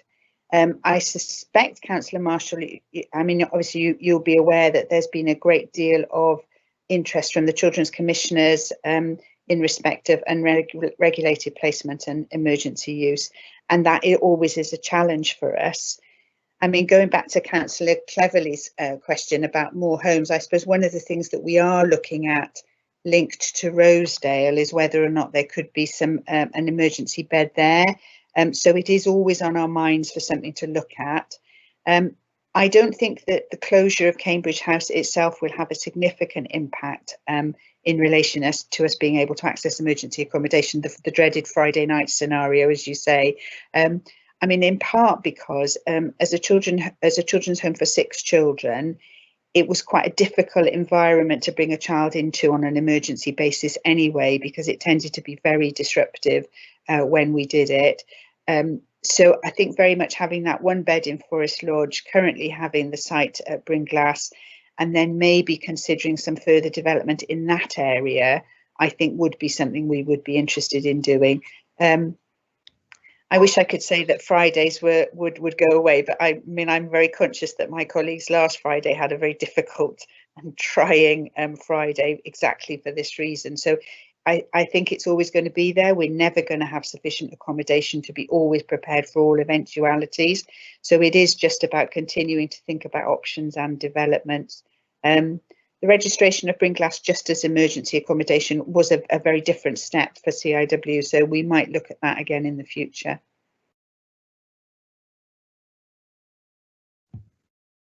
Sorry, I had to mute myself. The post arrived and the dog went mad. But at least he's not able to savage it on this occasion because he's shut in the dining room. Are there any more questions for Sally? No. 2 things then, Sally. Thank you for your recent information with regard to the Youth Justice Department. Yeah. But I think the panel are agreed. We would like someone to come along and talk to us at some point in the very near future. And thank you for all the information you've given us today. But will you please, on behalf of all panel members, pass on our thanks for all the work they're doing, especially in the current situation, because it is presenting people with scenarios and difficulties that wouldn't be there under normal circumstances. So please pass on our very, very special thanks for all they do. Thank you, I will do. Thank you very much. Thank you. I think you may go back to holiday mode. Thank you. I'll go put my flip-flops back on then. Thank you very much. Thanks. Bye-bye. Bye-bye. And now I think, Neil, do we welcome Sarah Morgan, please? Excuse me, Chair. There's currently no saving proposals for education, but if you have any queries about any investment proposals, Sarah is available to answer them.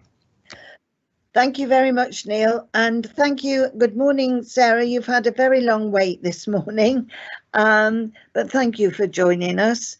And if you'd like to give us a report, and then we'll move on to questions, please. Councillor Watkins, Marion's already described the report, which is basically the school's investment, which is why I'm here today. So if there are any member questions that you'd like to ask about that. Okay, you haven't got anything to add to that? No. Okay. Now then, let me see.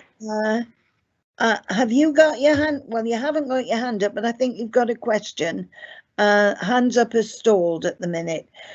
Councillor Marshall, and can I just say to everyone, because the hands up facility is stalled, if you need to ask a question, just type your name in for me and I'll add you. Thank you. Councillor Marshall, if you'd like to go now. Yeah, thank you, Chair, and thank you, Sarah, and obviously a long wait there. Thank you for that. on the booklets, it's just talking about the school's budgets generally, if possible, because obviously it shows that there has been increasing of the so-called debts, I believe, of the various schools. And I know in previous meetings that we have discussed that if the schools continue to go on the downward trajectory in terms of getting increased debt, that would have an effect on all the other services, because it does eat into the actual overall budget of council. So it's just to hear a little bit further about what is being done and where we foresee ourselves, moving forward, not just this year, but moving next year. Are we going to be in a better situation? Because it's going to be quite, looking at that warning position if the schools are going to continue doing this for the next couple of years. Thank you. Okay, so there are two parts to answers to this question, Councillor Marshall. The first thing is that the forecast school dashboards show an improving position anyway. Okay, so one of those elements is partly due to COVID. So, for instance, during school closures, there's been, for instance, less heating, lighting, etc. that's been used and less consumables. There's also been an opportunity for schools to claim for various things through the hardship fund that Welsh Government have presented us with.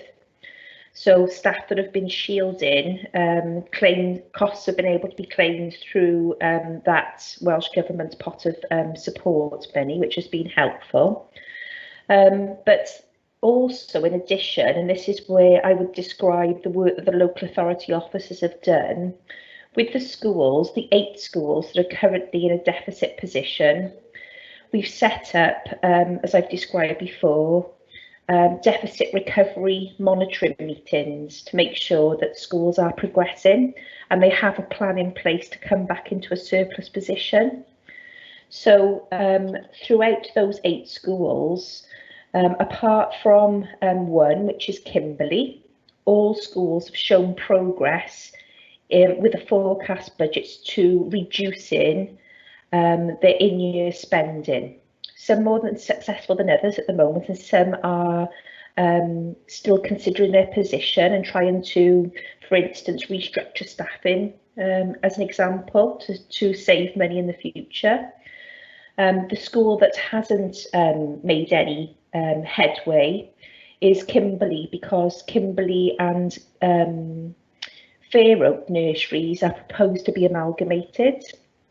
So, and actually the low numbers within Kimberley, the new pupil numbers due to other nursery expansion schemes, are causing the significant overspending, because specific pupil staff ratios have to be put into place, which isn't necessarily demonstrating good value for money, but of course is very safe for those children.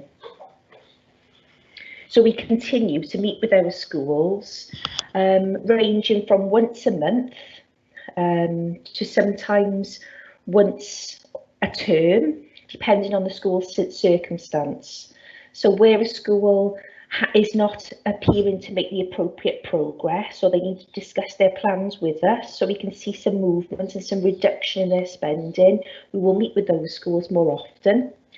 And the schools where we know there is a secure way forward and they've got really secure plans and they're demonstrating those money saving additions, we would meet with them less frequently because we have a greater level of confidence in those schools. On the panels, we would have a mixture of education and finance colleagues, and also business improvement staff.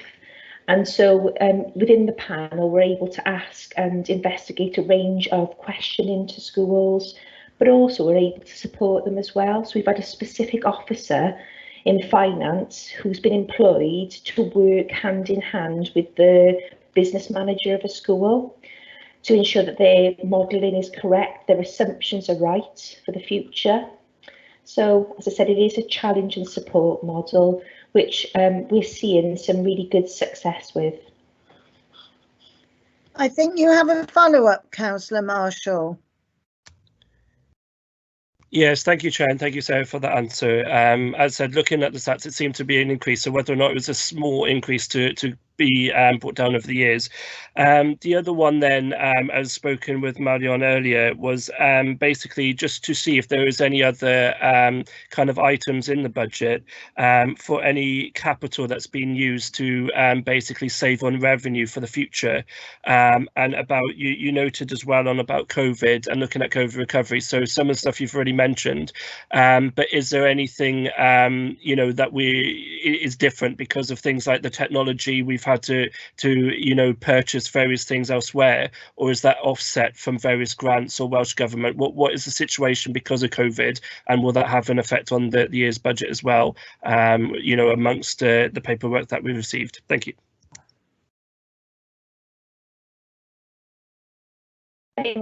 Cost a little bit more has been able to be claimed for through the Welsh Government Hardship Fund.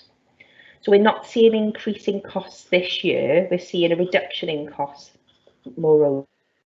What we don't know, I suppose, in looking ahead is the effects of the pandemic and how that might affect education in the future. So for instance, there have been a number of very small children that haven't attended preschool and haven't taken up their nursery places, which is essential for them to make that flying start and get used to schools. We might not be able to identify, for instance, children with special educational needs at a very early age. So we're going to have to monitor the impact of schools during lockdown, or families that have chosen not to attend school, and look at how that affects our budget in future years where we need to put more support in. But in terms of the claimables, including IT, we've been able to claim those costs either through the hardship fund or through a specific EdTech grant, which has been aimed at tackling disadvantaged pupils with digital technology. I can see that Owen, you wish to come in now? Yeah, Councillor Marshall, I think the response that Sarah's given is correct in terms of 2021, and that the hardship fund has certainly, you know, assisted very well with schools in their position this year, even showing that kind of increase in reserves that they're able to do, which is highlighted in the Cabinet report.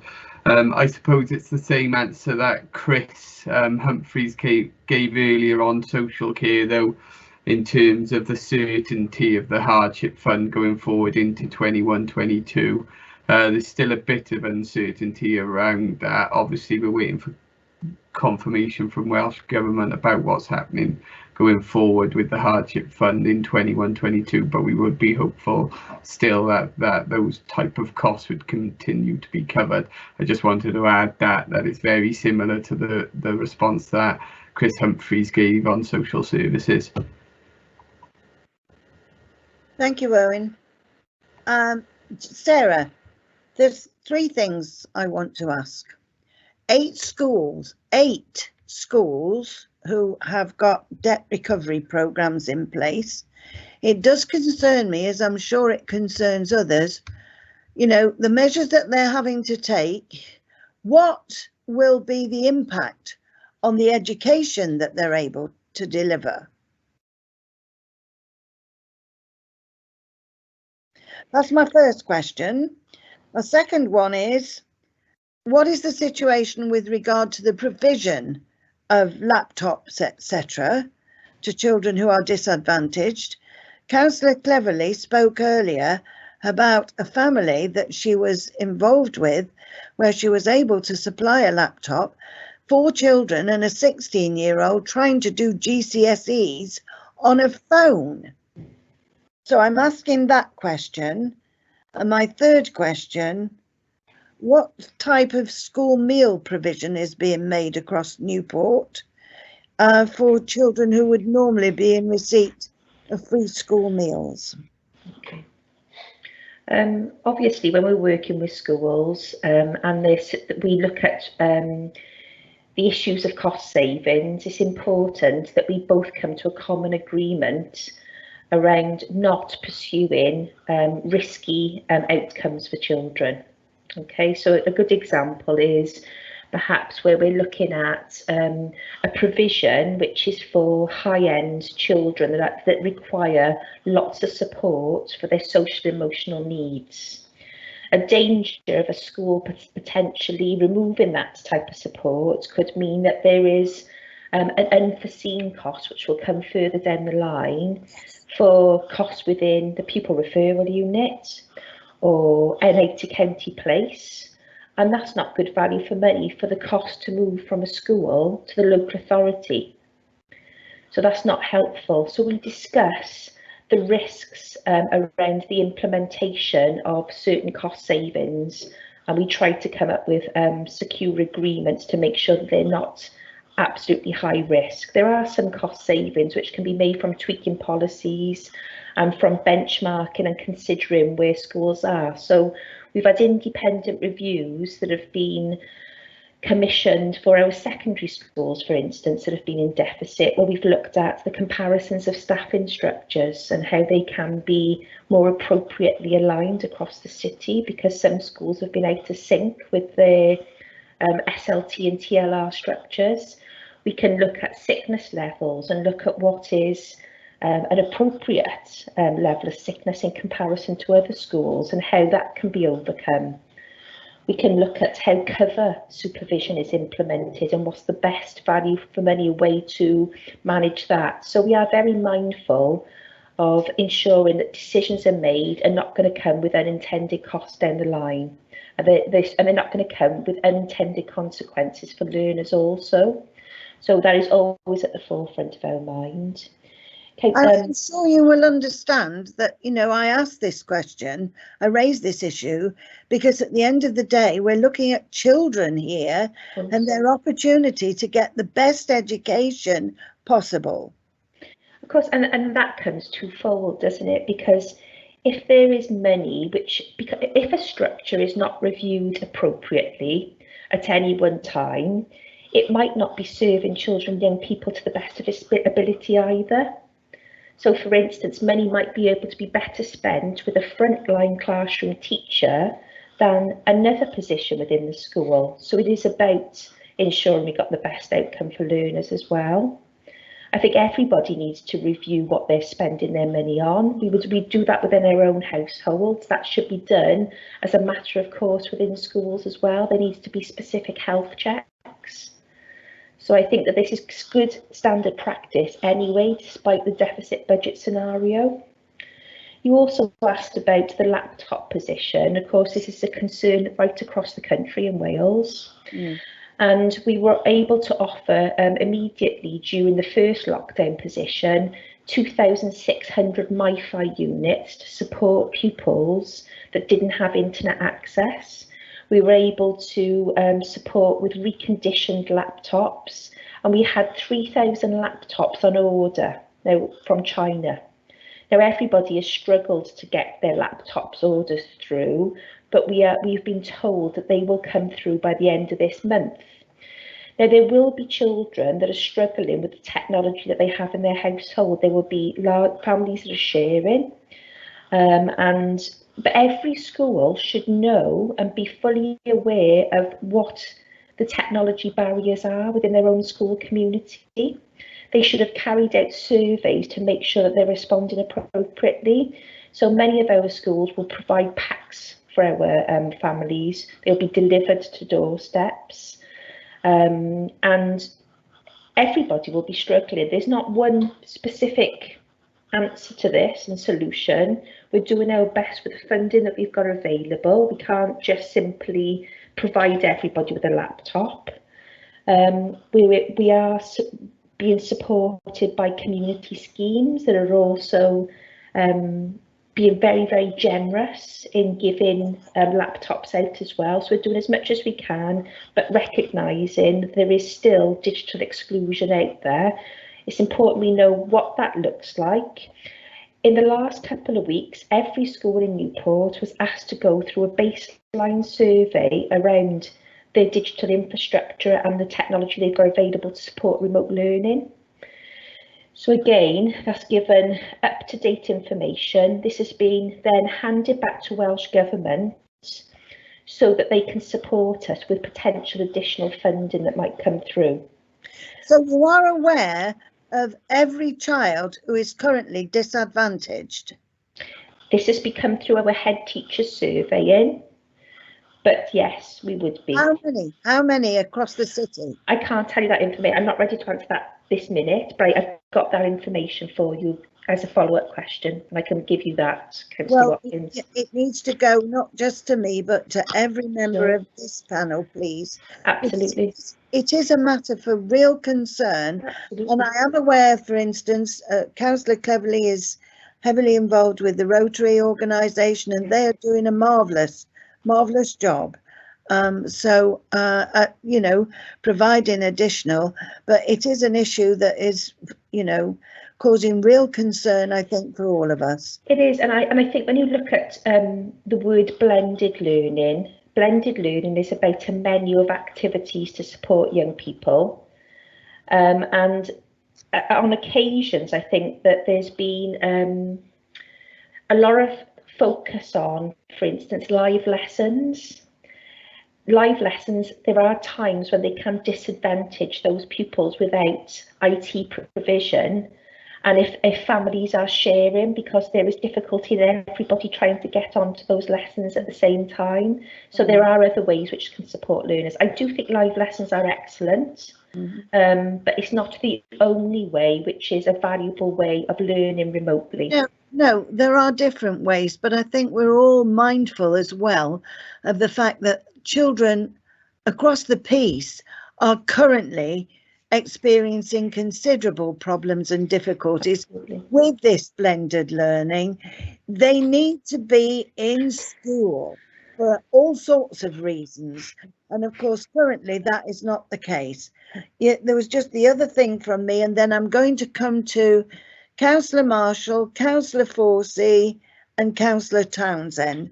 So the issue of school meals provision current. Okay, so from April 2020, we're able to implement free school meal supermarket vouchers for every young person and child that was entitled to free school meals. So as soon as we got Welsh Government funding authorisation, that was quickly implemented. We didn't ever go down the parcel route, for instance, as a local authority. And so during lockdown periods and school holiday periods as well, and also when children are self-isolating, families get those vouchers that they can use in a range of supermarkets, and they can either use at the supermarket till or through internet shopping, so there's contactless or home deliveries. Are those vouchers ring-fenced to certain items? Well, what you can't spend those vouchers on is tobacco, alcohol or fuel. So it limits it, so the intention is that it's spent on food for children. Obviously, we would hope that that is happening.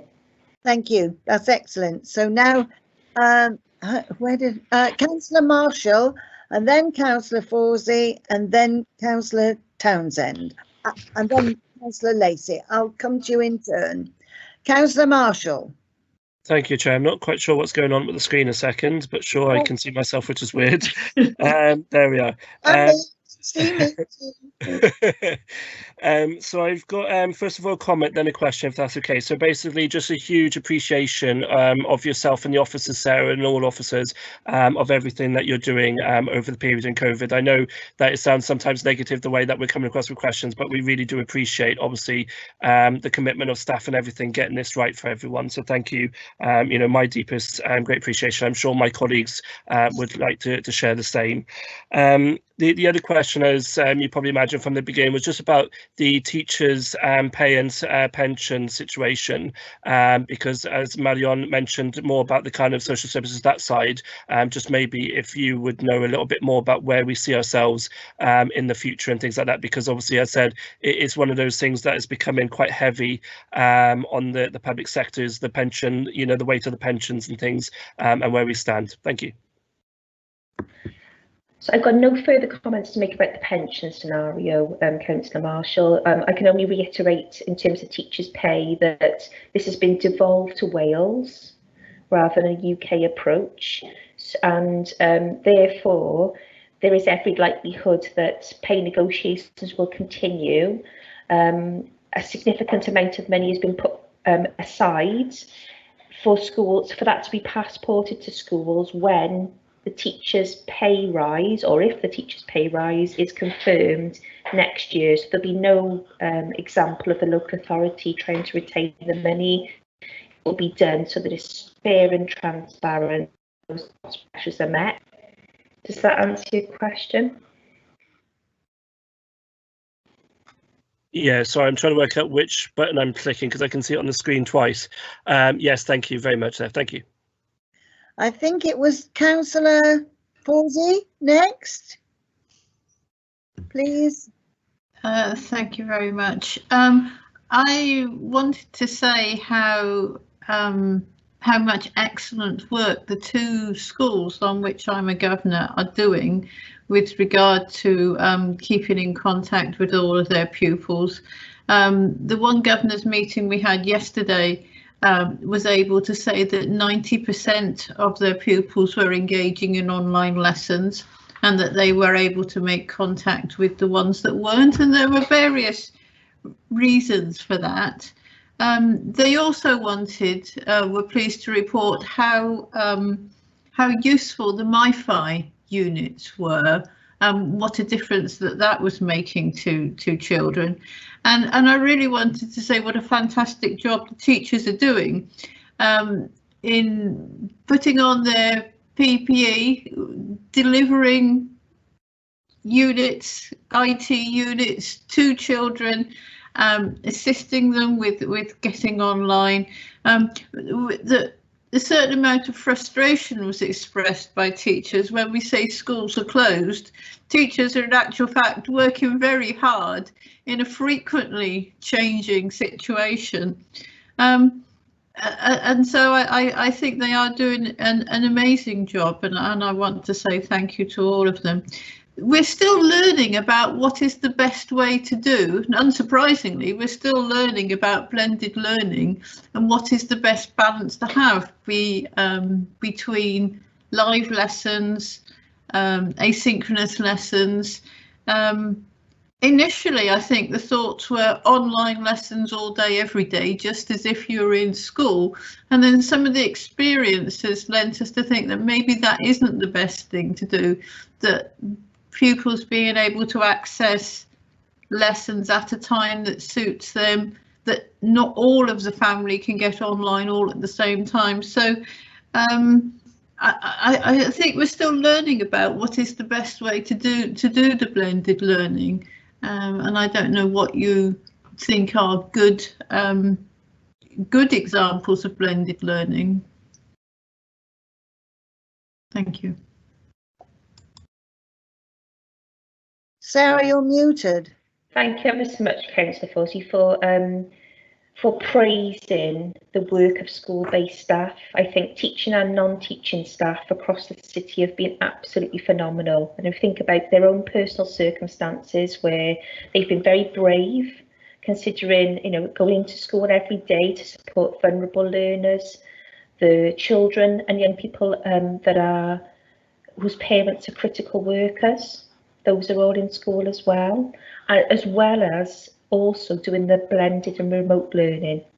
So they're supporting their own families. You know, they are doing a really, really excellent job. So I would like to again praise the school-based staff across the city. I'm really pleased to hear as a governor that you've really been focusing on the blended learning of the school. This should be on every governing body agenda. During every meeting, nothing is more important than this at the moment. I think that we should be talking about the parents' views, children's views, because we need to understand why families and why children may not be engaging and what they particularly like, enjoy and are benefiting from. So their responses are vitally important at this time. I think it's important that governors understand what the menu of activity looks like for the week, that they can see a very clear timetable, and that's shared with parents. And I think that it's helpful if head teachers can take governing bodies through a walkthrough almost of what their website for learning looks like and how things are accessible, because then you'll be able to raise your own questions around how easy is this for parents and pupils to use. There are important questions around teacher feedback and how frequently that is provided to pupils as well. So it's not felt as if families are just, for instance, doing tasks without any feedback. The EAS have been superb during this period of time and have been sector leading in terms of their approach. And they've set up a website which is dedicated to blended learning to celebrate our schools in Newport and across the region. So you'll see a number of our schools. I'll make sure you get that website address. There's a section on there for leadership and governance.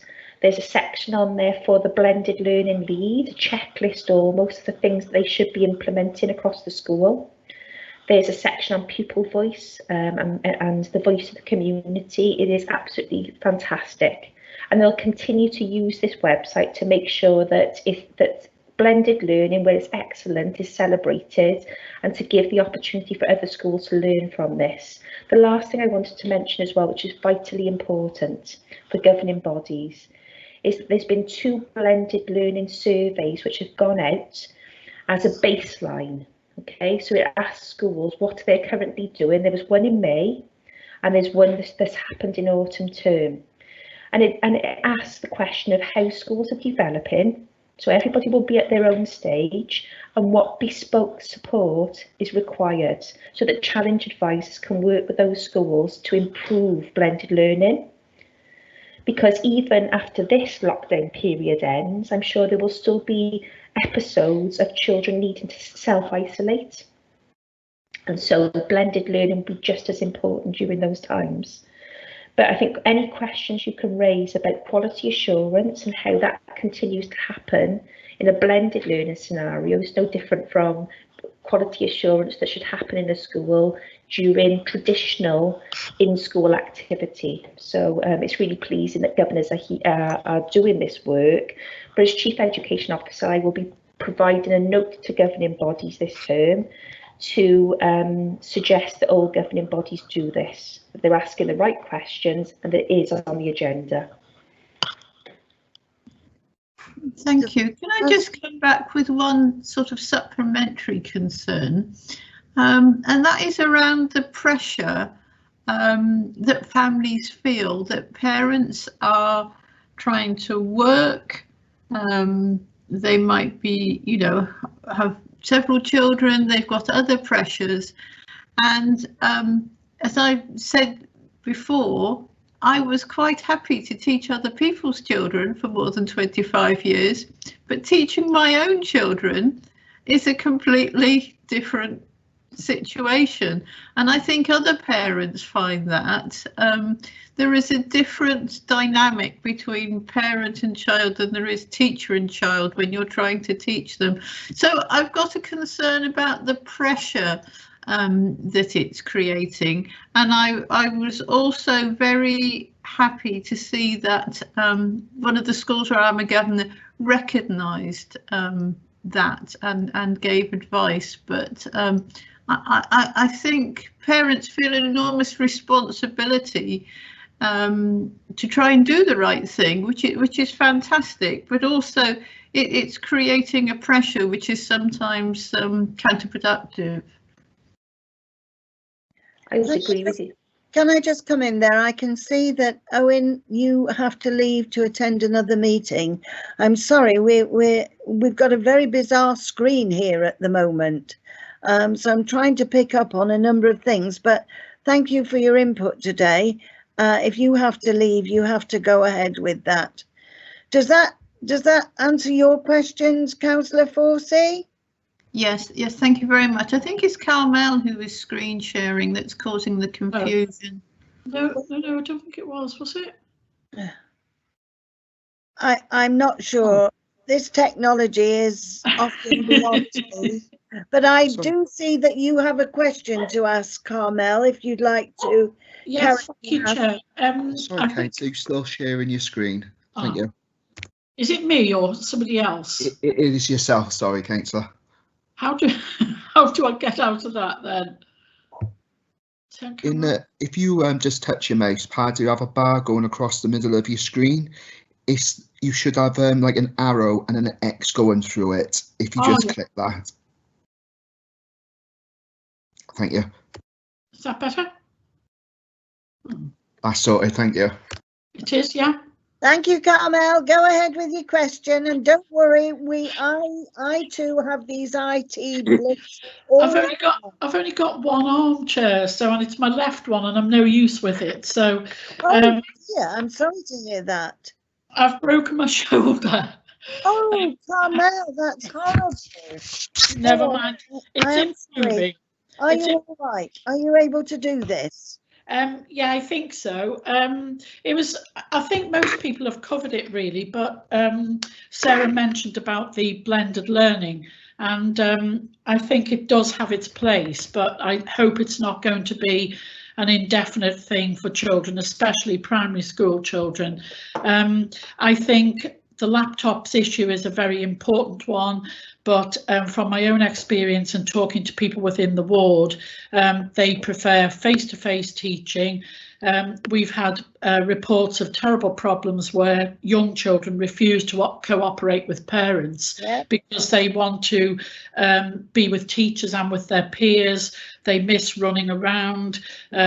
And in the past, parents have always wanted their children off computers, and now they're quite happy for them to be on there 5, 6, 7 hours a day. And I just don't think that's a good way for us to be moving forward with schools. That's all, Sarah. Thank you, Carmel. You've just described my 5-year-old grandson up in London. Yeah. And his mother is a teacher.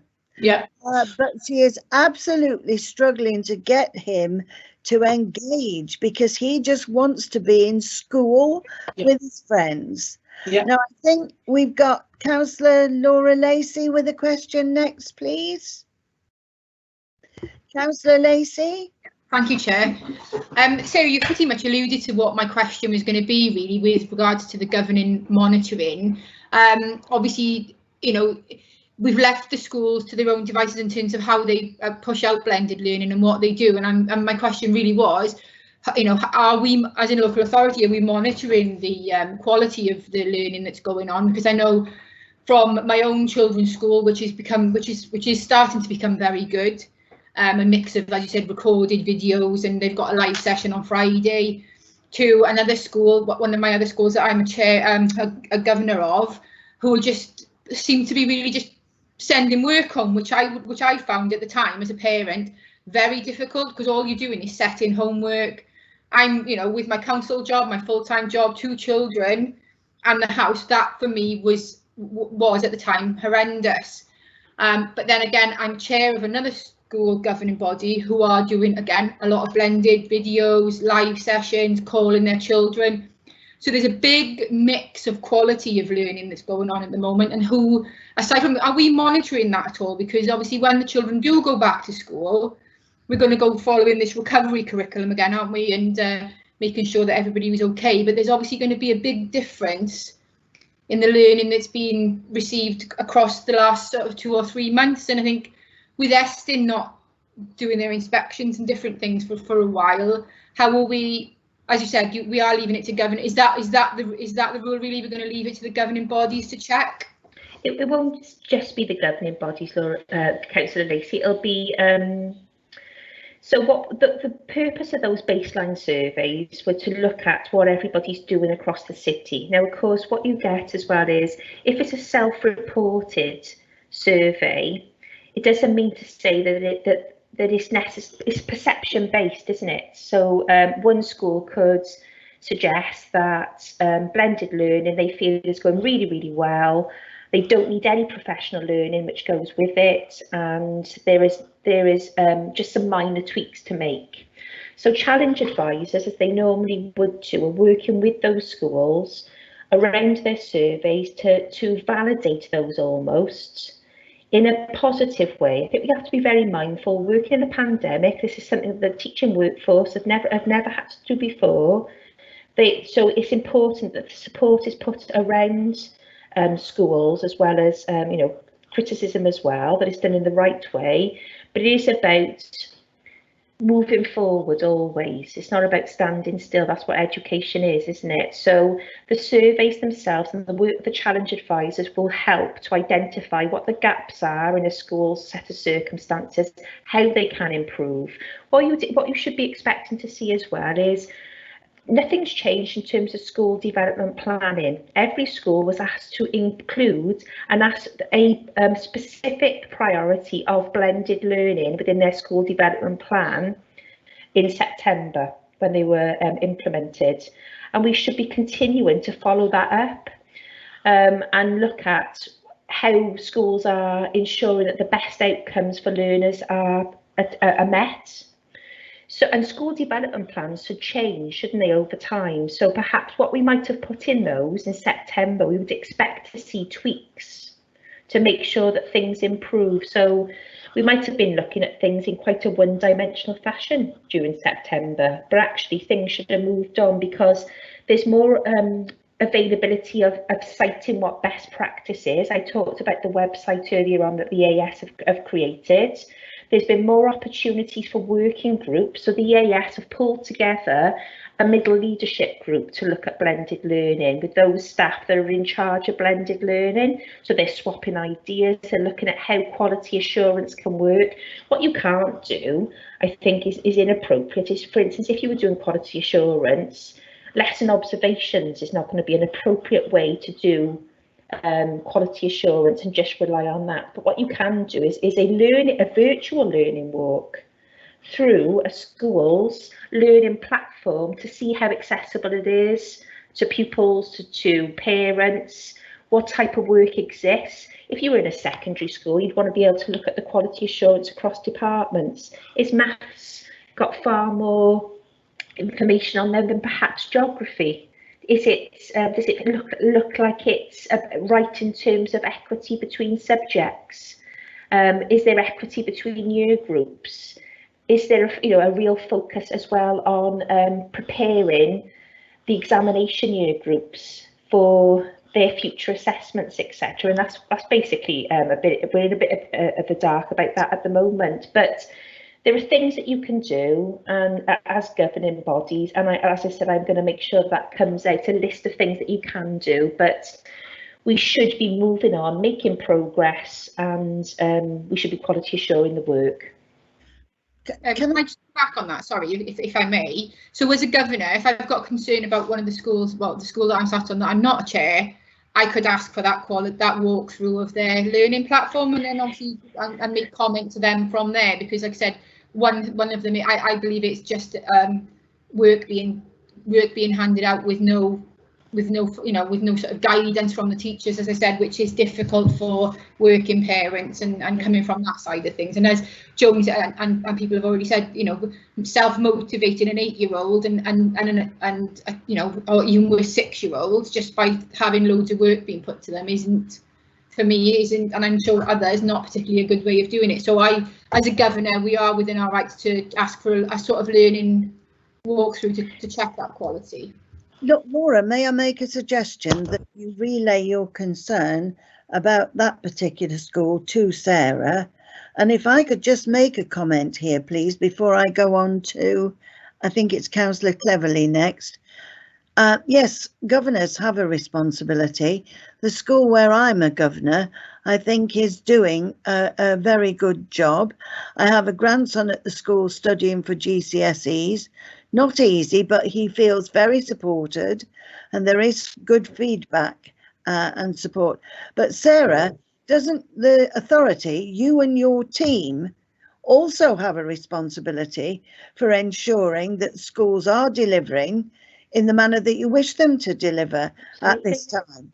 Yeah, so I would agree with that, absolutely. And so that is why we've got those blended learning surveys with the support that goes with it and the verification, so that we can clearly see what's going on to the best of our ability. It's not as straightforward as it used to be, because this is new for everybody. This is a complete change for everybody. But nevertheless, we will also be sampling schools by meeting with schools, a selection of, to ask them what their blended learning looks like, and we've done that already as well.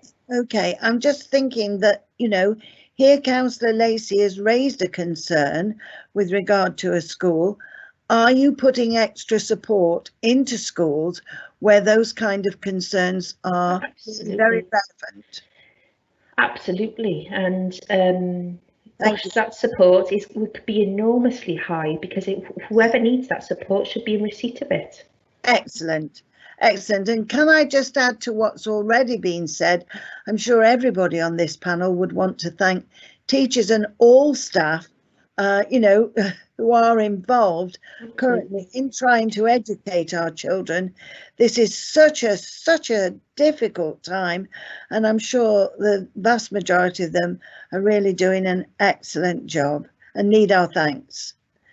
I think we've got, are you okay with that, Councillor Lacey? Yeah, Sarah, what I'll do, I'm going to check with the school first, because it might just be as it hits TSA, and then obviously if I have concerns after that, then I'll come to you with that. Thank you. Thank you. Councillor Cleverly, I think you're next in line. Yes, Councillor Cleverly. Thank you, Chair. Morning, Sarah. And I agree with what the Chair said. Many thanks to all your staff. I've been on the governors for the Welsh School by me. They've done a tremendous job during lockdown. They've even had to go out and direct the traffic. How many head teachers do that, you know, beyond their job descriptions? They've been amazing. Anyway, I think most of my questions was answered by Laura in the blended learning, but I have got a question about the free meals. What happens if families don't automatically receive them? Who do they get in touch with, the school or yourselves? The school, but they could get in touch with us as well. They often hear from word of mouth from other parents. Yes. But also we've made sure that we've paired up with housing benefits. So if you're entitled to specific benefits, you're then directed to say that you're also entitled to free school meals, because we don't want anybody slipping through the net who could be entitled. We want them to take up those free school meal vouchers. Yes, I know, because it's been such a difficult time, because I'm a volunteer with Betty's Food Bank, and I do referrals, and a few of them have said to me they haven't had their vouchers or whatever, you know, especially Christmas time. Was there a problem over Christmas, so many? Or no. The problem is happening, and this is something we're going to discuss with our schools, by the way. We're not just leaving it. In education, right, we haven't got any administrative staff, but we've had to put somebody in charge of school meal voucher queries. It's taken up a full-time person's post, just answering queries, right? So every person that has a voucher, they get it emailed to them.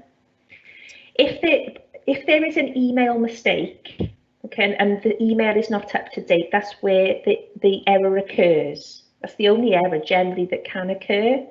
So we've been working with our schools to make sure that, because they're parents of a school community, that the emails are up to date. That doesn't mean the staff in central education are so mindful of anybody potentially missing out, they will go over and above to make sure that email's right. But if it could be right in the first place within school, then of course it would overcome the problem, and we wouldn't be duplicating, trying to sort all these things out. But it is just basic emails, and you wouldn't believe the difficulty it causes. Sarah, Dan, the concern there would be, you raised the issue of that family, 4 children, no IT. You ultimately were able to provide a laptop, but surely, you know, an email to those families who don't have access perhaps to, that's a concern, Sarah. No, it's not. We've overcome all of those issues. There's nobody in the system. We've done all the checks and balances that can't overcome the issues in communicating with us about a faulty email, and the school also prints off the vouchers if they need to give to the families. So we've double checked that, because we're so mindful that families in need couldn't go without. Excellent. That's good news then, isn't it, Jack? Yes, thank you very much, Sarah. Okay. Thank you. Now, has anyone else got any questions for Sarah? No? In which case, Sarah, thank you very much for your attendance here this morning. Been really helpful to raise questions with you. And please go back and pass on to all the staff. We are very mindful of what they do and we're very appreciative of it. Thank you.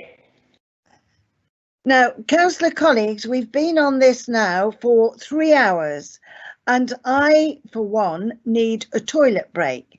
I'm going to suggest that we have just a 5-minute break to get a drink, go and spend a penny, whatever, and then we come back and make our final considerations.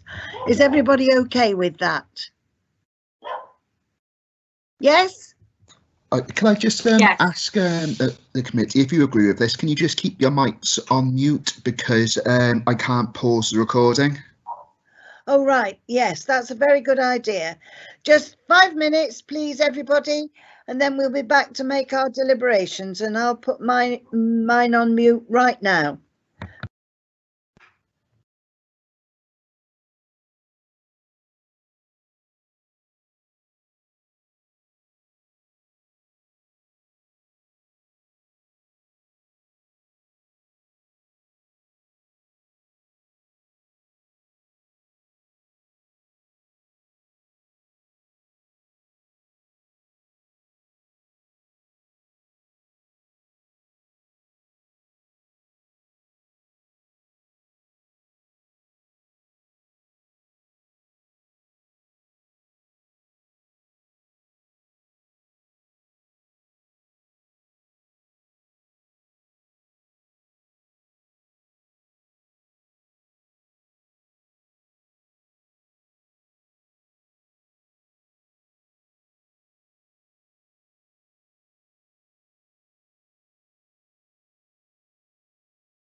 Well, I am back, Neil.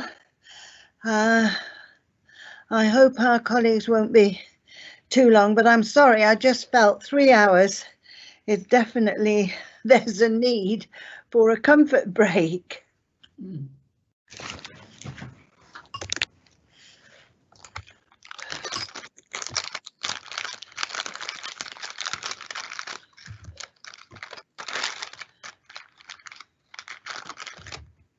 Oh dear. And now I think you need for a cup of coffee and a biscuit.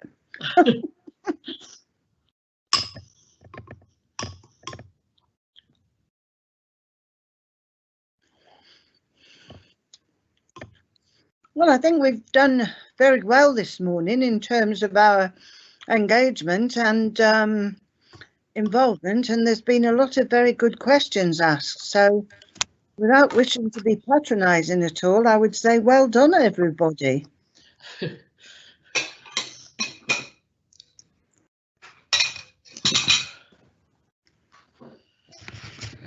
Are we all back? Yeah. Yeah. Yeah. Good, lovely. So some guidance now, Neil. Has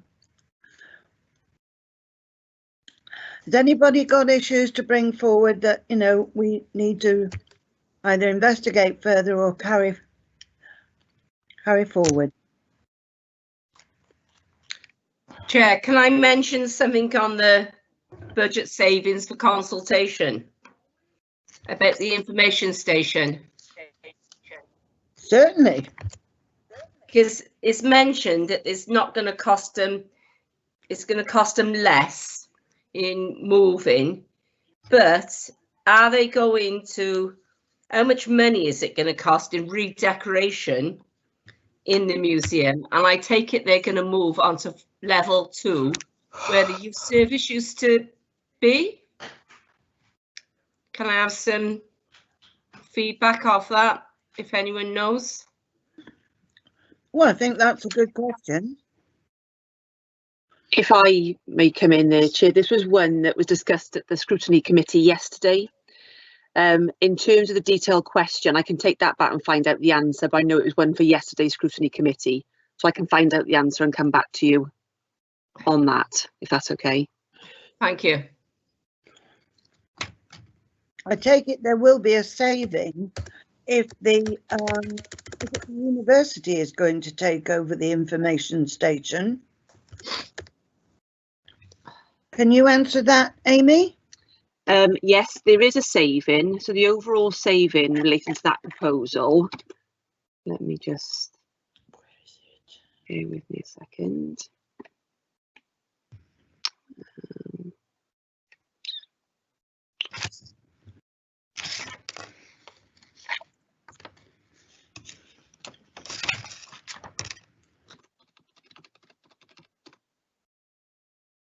Right, so the overall saving in 21-22 is 117,000. So that'll be the net saving that will be recurring for the council.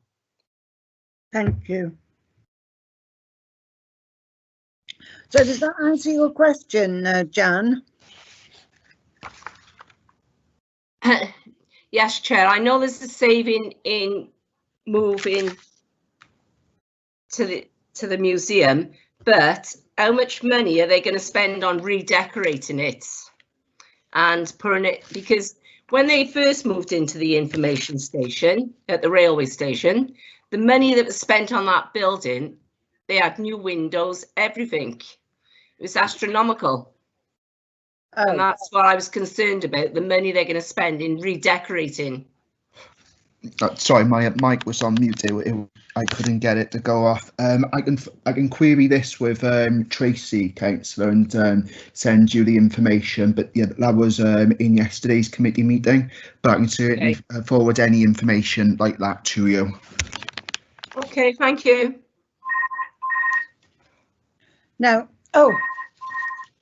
does anyone have issues that they want us to take forward for the next committee meeting? Oh, sorry, Chair.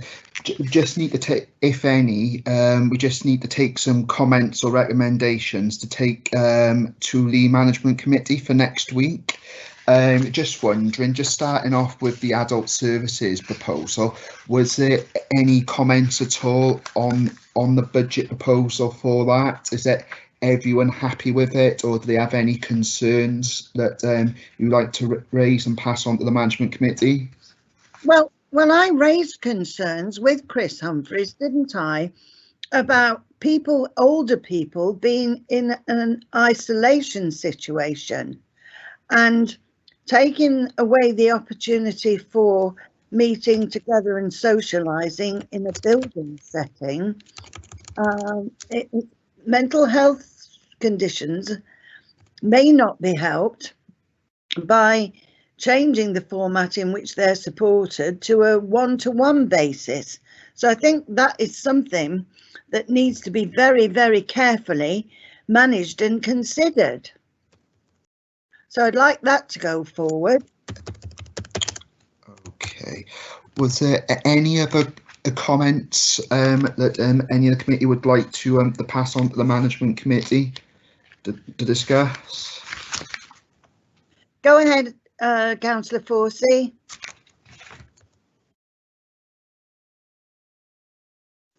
No, you're muted, Councillor Forsey. Sorry, thank you. As was mentioned by Councillor Richards, that we should make every effort to not make anybody redundant.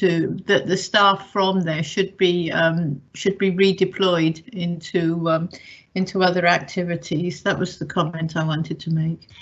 Sorry, Councillor Forsey, was this for the children's one, the closure of It's Cambridge, yeah, Cambridge House. That's children's services. But you also, John, you made a very valid point about with Chris Humphries and with children's services, we need to know what partners we are working with. Well, thank you, Chair. The first one with the redundancies, it was just a comment. I mean, in the report, which was a detailed report about the closure, I did say I'm not against it, I accept the arguments, but then it was referred to staff and it was talked about redundancies, and we hoped that we wouldn't get to compulsory redundancies. It was just me registering my view on compulsory redundancies. I thought we were a council that adopted negotiating policies that would avoid that to the extreme. But the other one then was on Chris's report about organisations. She kept verbally referring to other organisations or partnerships that we were involved in, and that's fine. I know we partner with all sorts of people, but for me to make a judgment as an elected member, I wish sometimes she would name the other organisation, because it gives you a complete insight into who we're talking to, who we're partnering with. And as elected members, we all have experience of other organisations, don't we? Yes. And so it would help me make a judgment as an elected member. Now, I know that because of business confidentiality and finance, you cannot, the officer cannot always refer to the partner or the other organisation.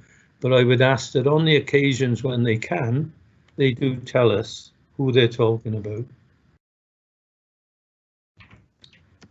I do find that very strange. In the interest of openness and transparency, I would have thought it quite possible to make us aware of all the partners that we're in partnership with. Well, I would accept, Chair, I mean, I've been on different committees the same as your good self, but there are situations where, because of business confidentiality, because of financial arrangements, perhaps they can't tell us the name of, you know, and if that's got to be the case on certain instances, I don't mind that. But in general, if they can name the company, the partner, then I think they should, and we should have that information given to us. Chair, can future proposals as well? as well as for this one? Should I comment?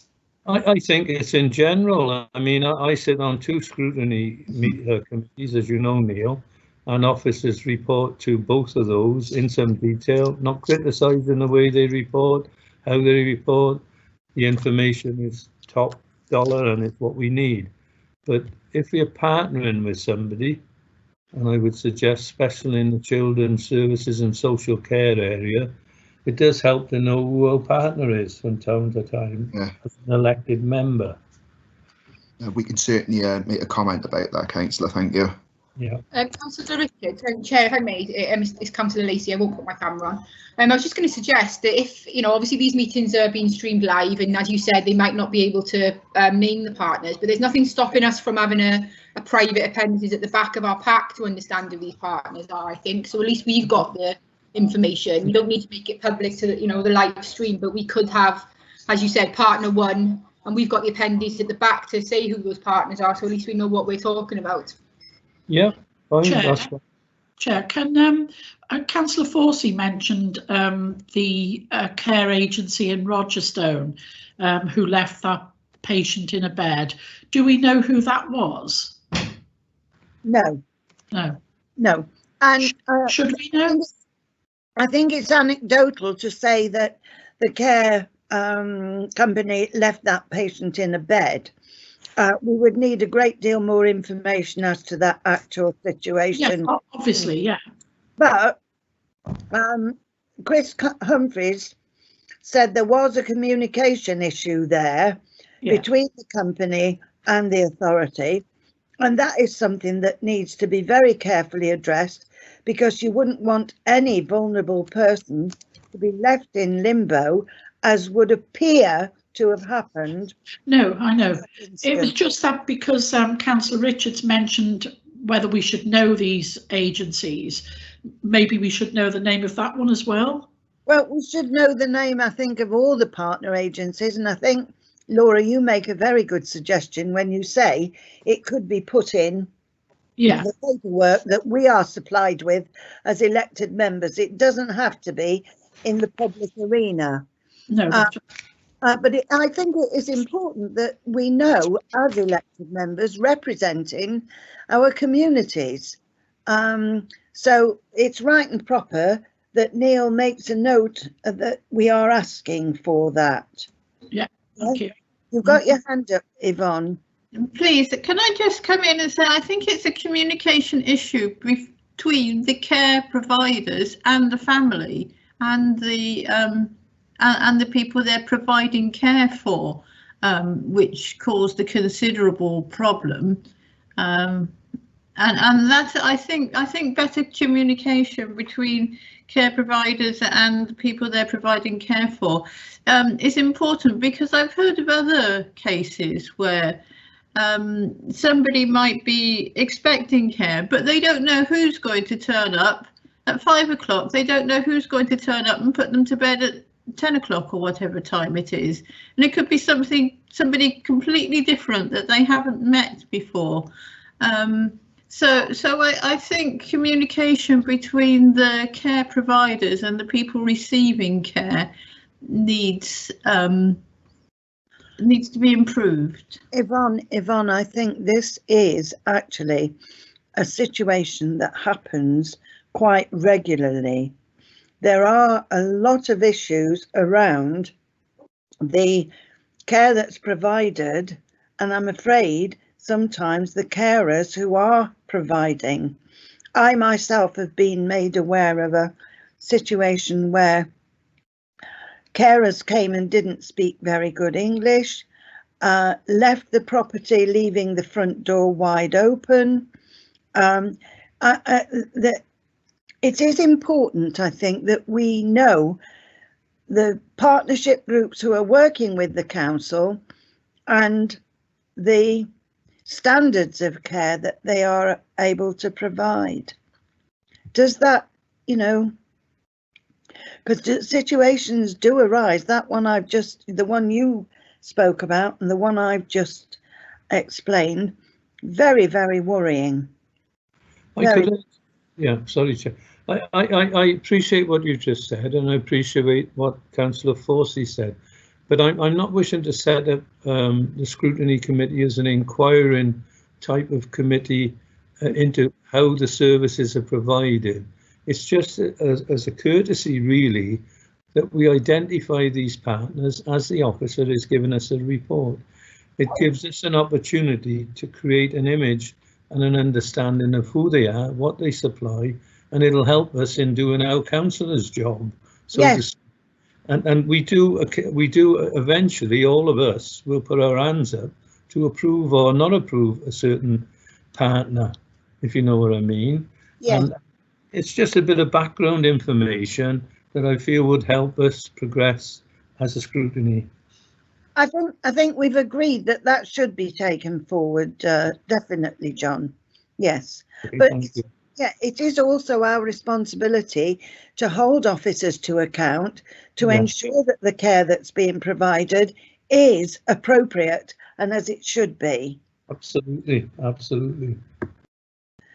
Anybody else like to come in with the matters they want to take forward?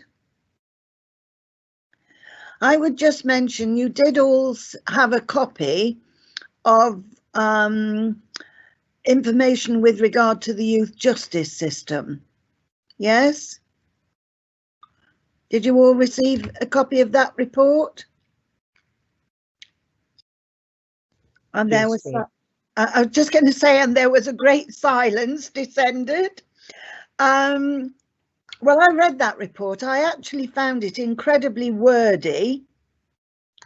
And I think it is important that we ask somebody to come and give a report to the committee, and we can then ask questions appropriately, because we are dealing here in terms of youth justice with a lot of young people who are absolutely very vulnerable. So I'm saying that I personally would like to see that, Neil. Yeah, that's no problem. The next meeting is on the 7th of March. Sorry, the 2nd of March, I should say. So when Sally sent over the information, she did advise that she's more than happy to, come to committee to do a presentation. So if yourself and the committee would like, I can get the ball rolling with that for the next meeting. Everybody okay with that, please? Yep. Thank you. Just going back to the budget proposals. So is everyone happy with what's been said about the adults and the children proposals? Is there anything else you want to advise, or is there anything about the investment proposals you wanted to make comment on at all? Or with the money which is available, would you like to recommend that additional money is put forward, for IT equipment if it hasn't already? Just stuff like that. Chair, it's Councillor Marshall. Can I come in as a point as well? Sure. Thank you.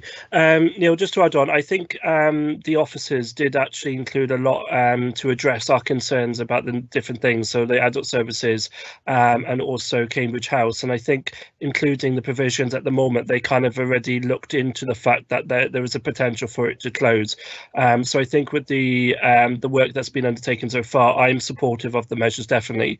But I think in terms of what they've said to us today on top of the reports, have definitely confirmed in my mind that we kind of, these are the right things to do in order to make the right savings with a hopeful minimal impact to people and the services, and the I don't like saying service users, but service users at the end. No problem. Thanks, Councillor. I do agree with that, Stephen. I too have visited Cambridge House, and yes, it's in this day and age, it's probably not fit for purpose any longer, and in fact, it could be used very well in another setting.